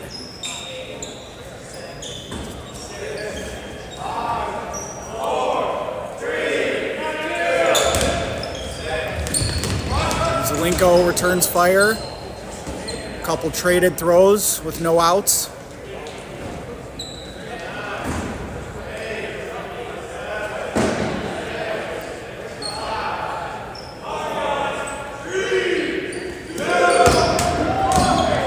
There's a kill. I think that was Pinata Glue that got that one.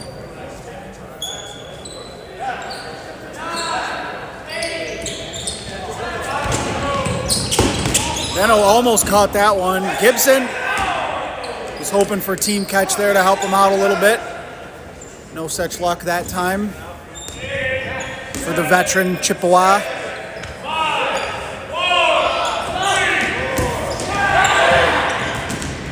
Central Michigan just can't get out of the neutral zone quick enough right now to evade the firepower of the Spartans here. Spartans playing really well in transition here.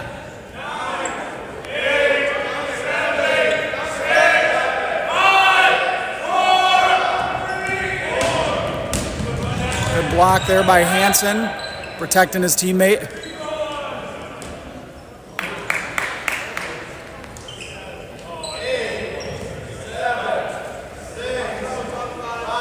Couple minutes gone by, a little bit of a slower pace here. Pierce throws. And looks like he got the kill on Hansen there. Hansen might be cramping up a little bit there. No, he didn't get hit. Okay. I didn't think anybody got hit there. Hansen just reacted weird. I think he's cramping up, and that made it look like maybe he was taking an out or something. But back to the action here.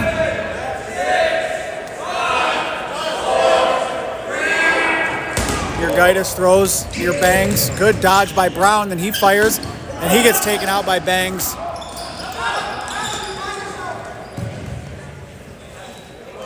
Central Michigan. That was Ackabley. I think he had a shot there. I think he got to take that shot in that situation there, but he pulled back. And there's a kill for the Chippewas.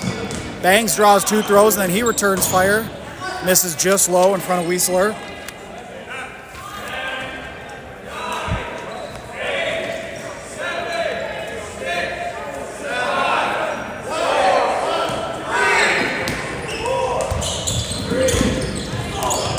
Down goes Hansen there at the bottom of the screen. I think Pinata Glue will get credit for that one. Bad ball shagging by the Spartans, and they give one right back to the Chippewas, so good firm throw there by Wiesler. Good block and return fire. Ball's up. Oh, just flies out of bounds. No chance to make a catch there on the ricochet. And just like that, Central down to 4 players. Next throw, they'll be back down on that 10 clock, that abbreviated shot clock. That'll put more pressure on them. Down to 3 players. I didn't notice your Gaitis got out, and Wiesler gets out.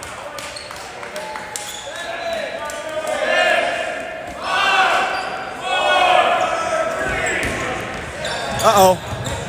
Oh, all right. They hold. Apparently there was a catch. Scott's out anyway. A hung cross just misses by Pinata Glue on the team throw. Ball control with the lone Chippewa left.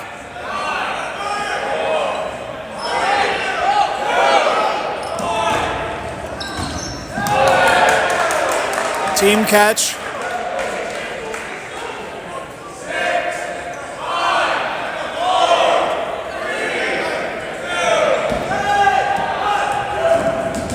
And that team throw wasn't going to miss that time. Not when they put 5 on him like that. So the running clock will continue. Second half action here. Michigan State all over the Chippewas here. A couple road teams coming into Allendale. This is going to be, good experience for the Chippewas. It's good to see them Still, I would say in that rebuild, kind of in that post-COVID era, resurrecting this club. This experience against two of the top teams in the country will go a long way for them. If you're Michigan State, it's business as usual. They come right in here and they're going to walk out with a couple really convincing wins and just kind of let everybody know, like, hey, you know, we're still the Spartans and we're still the best team in this post-COVID era overall. So send in a message today.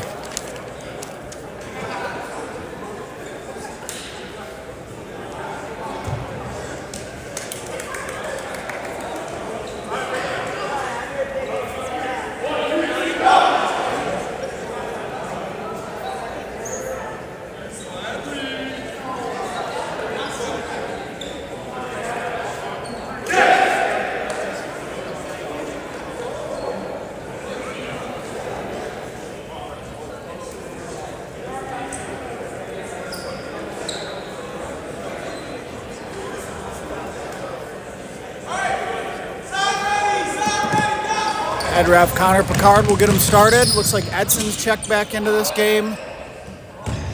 Down goes Gibson there. Van Fleet is checked back in as well. So Coach Wynn likes to keep at least a couple of his more experienced players out there to sort of be like, you know, court generals for his team, kind of like an experienced point guard in a basketball game, to help out the younger guys. Pinata Glue gets taken out. DeFeo fires high, just misses the mark.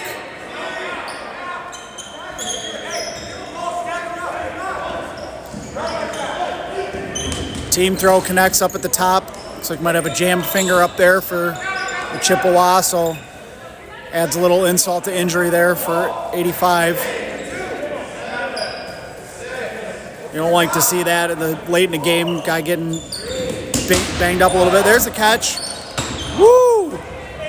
Edson just misses a headshot there. Benno makes the throw.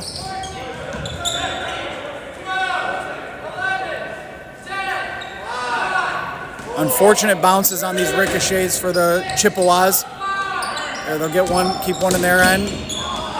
Quick counter by Pierce. That took out Emeka Enegbu. Team throw at the top, and there's a catch by Gibson. Team throw, and that splits Urgaitis.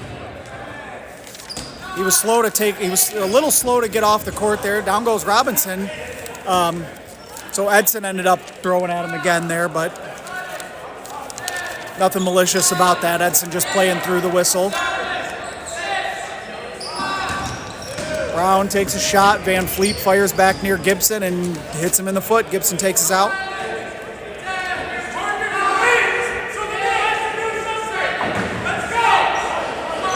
Gibson fired up now. There we go. That's a throw. That takes out another Spartan and bangs with a catch, though. Takes out Hansen there. That'll get Pinata Glue back in. Bangs just misses another catch. Brown almost kind of came up out of his crouch into a throw there.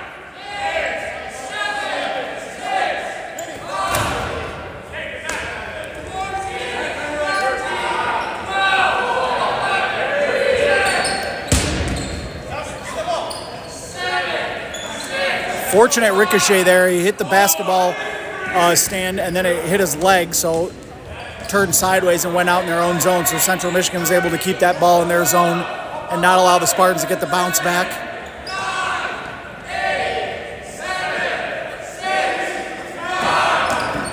Oh, Edson makes Wiesler pay for that one.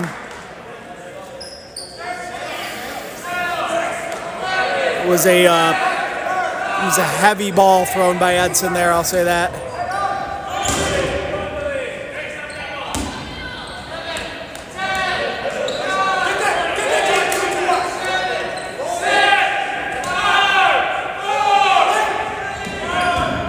Van Fleet with a kill near the top there on a counter throw.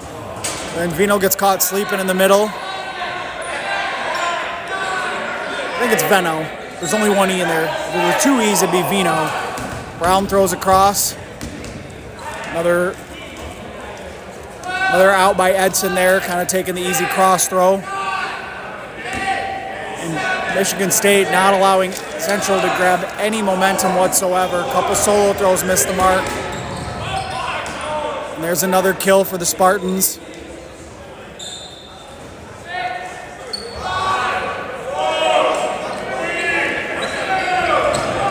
Brown takes a shot. Return fire at him. Misses. Pierce misses high. Oh, good block.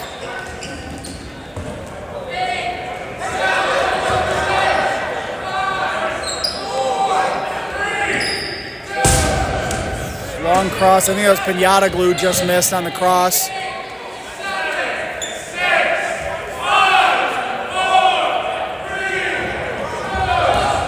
Edson with an easy catch there in the middle. Brown was just trying to reset, I think, and Van Fleet gets a headshot, then another kill there for the Spartans, and bing, bang, boom, they end that point. 3 kills in succession there. Well executed by the Spartans. Central Michigan had a little bit of momentum there. Looked like they were going to threaten to take a point, and the Spartans just sniffed it out and took control there. So, again, running clock here, second half. Michigan State all over the Chippewas right now, 6-0.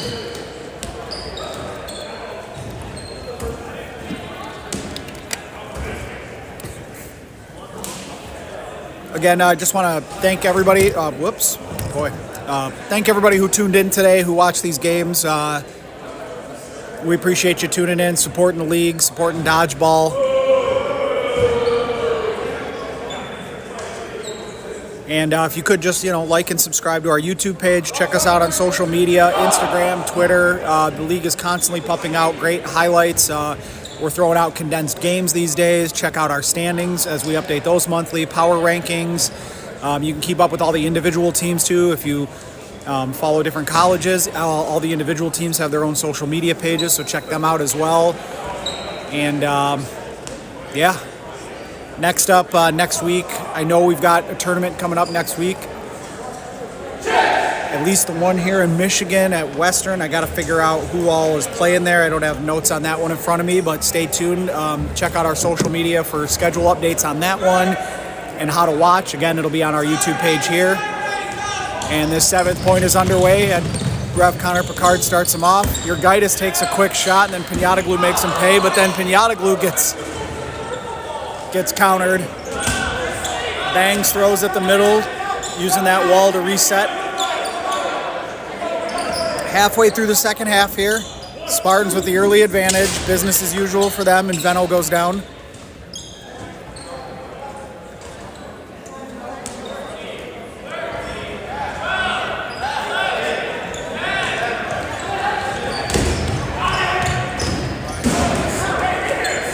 Hansen stays alive.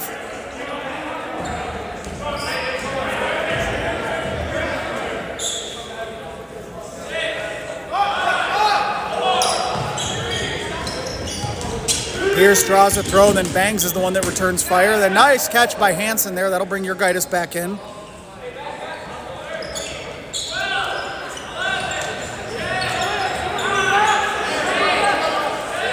Come the Chippewas. Gibson gonna throw.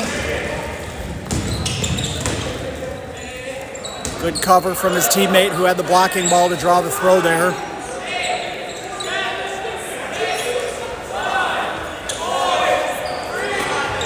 Hansen with a throw. DeFeo then throws, but good block there by Scott.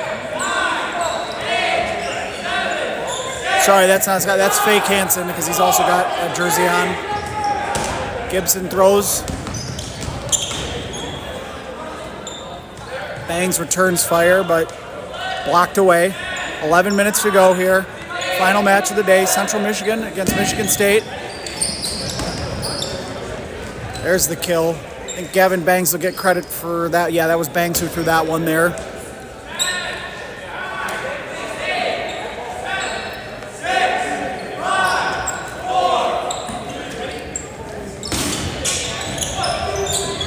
Team throw at the top, couple solos. Nice effort there, couldn't quite corral that. There's a kill in the middle on a missed catch. So the Spartans and Chippewas just keep trading blows here.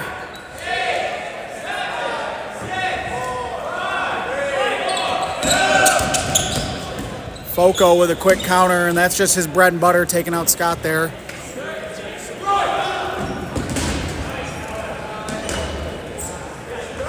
Down goes Hansen, up at the top of your screen there. Brown takes a shot.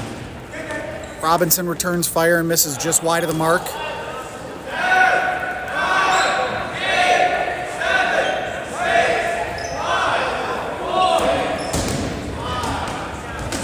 Colin Miller goes down at the top of the screen. Couldn't see who threw that one.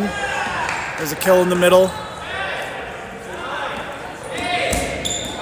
JJ DeFeo goes down on the throw from Urgaitis here. So Chippewas trying to chip away here and get this point. Throw bounces in front of Gibson there. It's going to bounce just enough to come back to Gavin Banks, who will corral it and wait for some help. Ooh, he was looking to fire again. I think that's a good hold.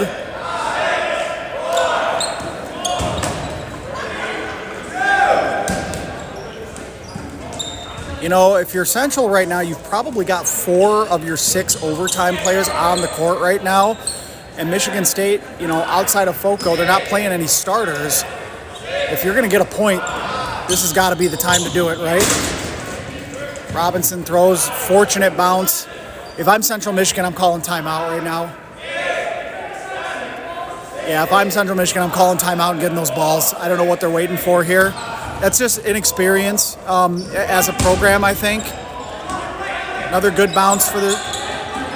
Oh, and got lucky. Foco missed there in the middle. Now they'll be able to get those balls, maybe. Nope, Gavin Banks takes...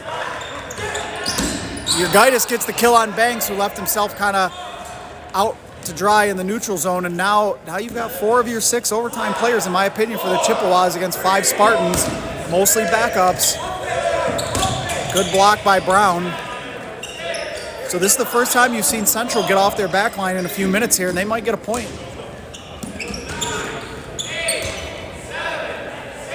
They are on the 10 clock, so advantage Spartans in that sense. Urgaitis, that big windup. You could hear the Spartans saying, take that shot earlier. Gibson resets long, and they'll pull the Spartans back up.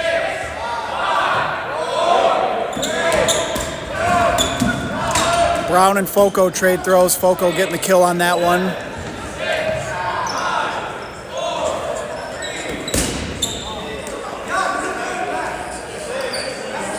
Here comes a team throw. Down goes Wiesler. So good execution by the Spartans there. As soon as they got the opportunity to make a team throw, which they haven't had in a few minutes, they made good work out of it, or made good use of it, I should say. 7 minutes to go, second half. Spartans putting an exclamation point on this this trip to Allendale here today.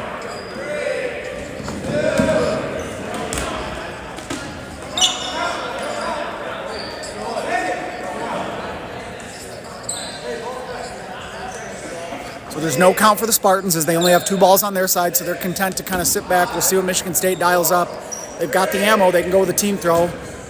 Said Foco just resets. Now it should be about even clocks. Urgaitis makes a long throw. Urgaitis again, but just missed wide of the mark. Foco held there. He's going to wait for help, I think, here. But again, no count for the Spartans. They're going to take a shot at Gibson. They're going to say that hit the ground right in front of him. Looked kind of like a trap, but I'm also 75 feet away.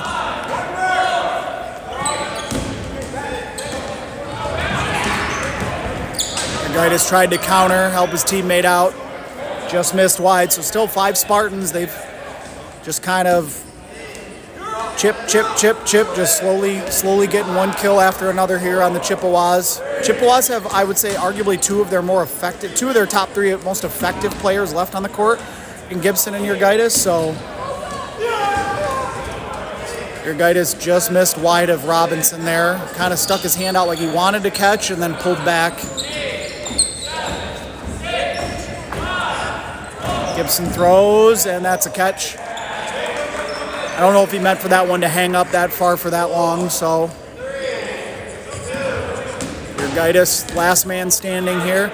Make a long throw. I don't know why the Spartans are retreating. They might not know that your Gaitis only has 2 balls. So he doesn't have a count, so he doesn't have to come back. Robinson, that's not going to be a throw. Pinata glue resets. Your Gaitis just missed his foot. Under 5 to go, second half. Oh, your Gaitis missed the mark on that one. That one will count, though.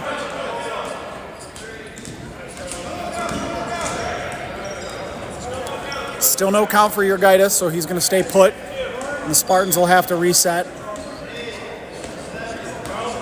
Kind of waiting for Foco to take a shot. Maybe he's going to try to cross on this team throw here. No, it said one long soul. Your Gaitis just blocks it back in their direction. Long high throw.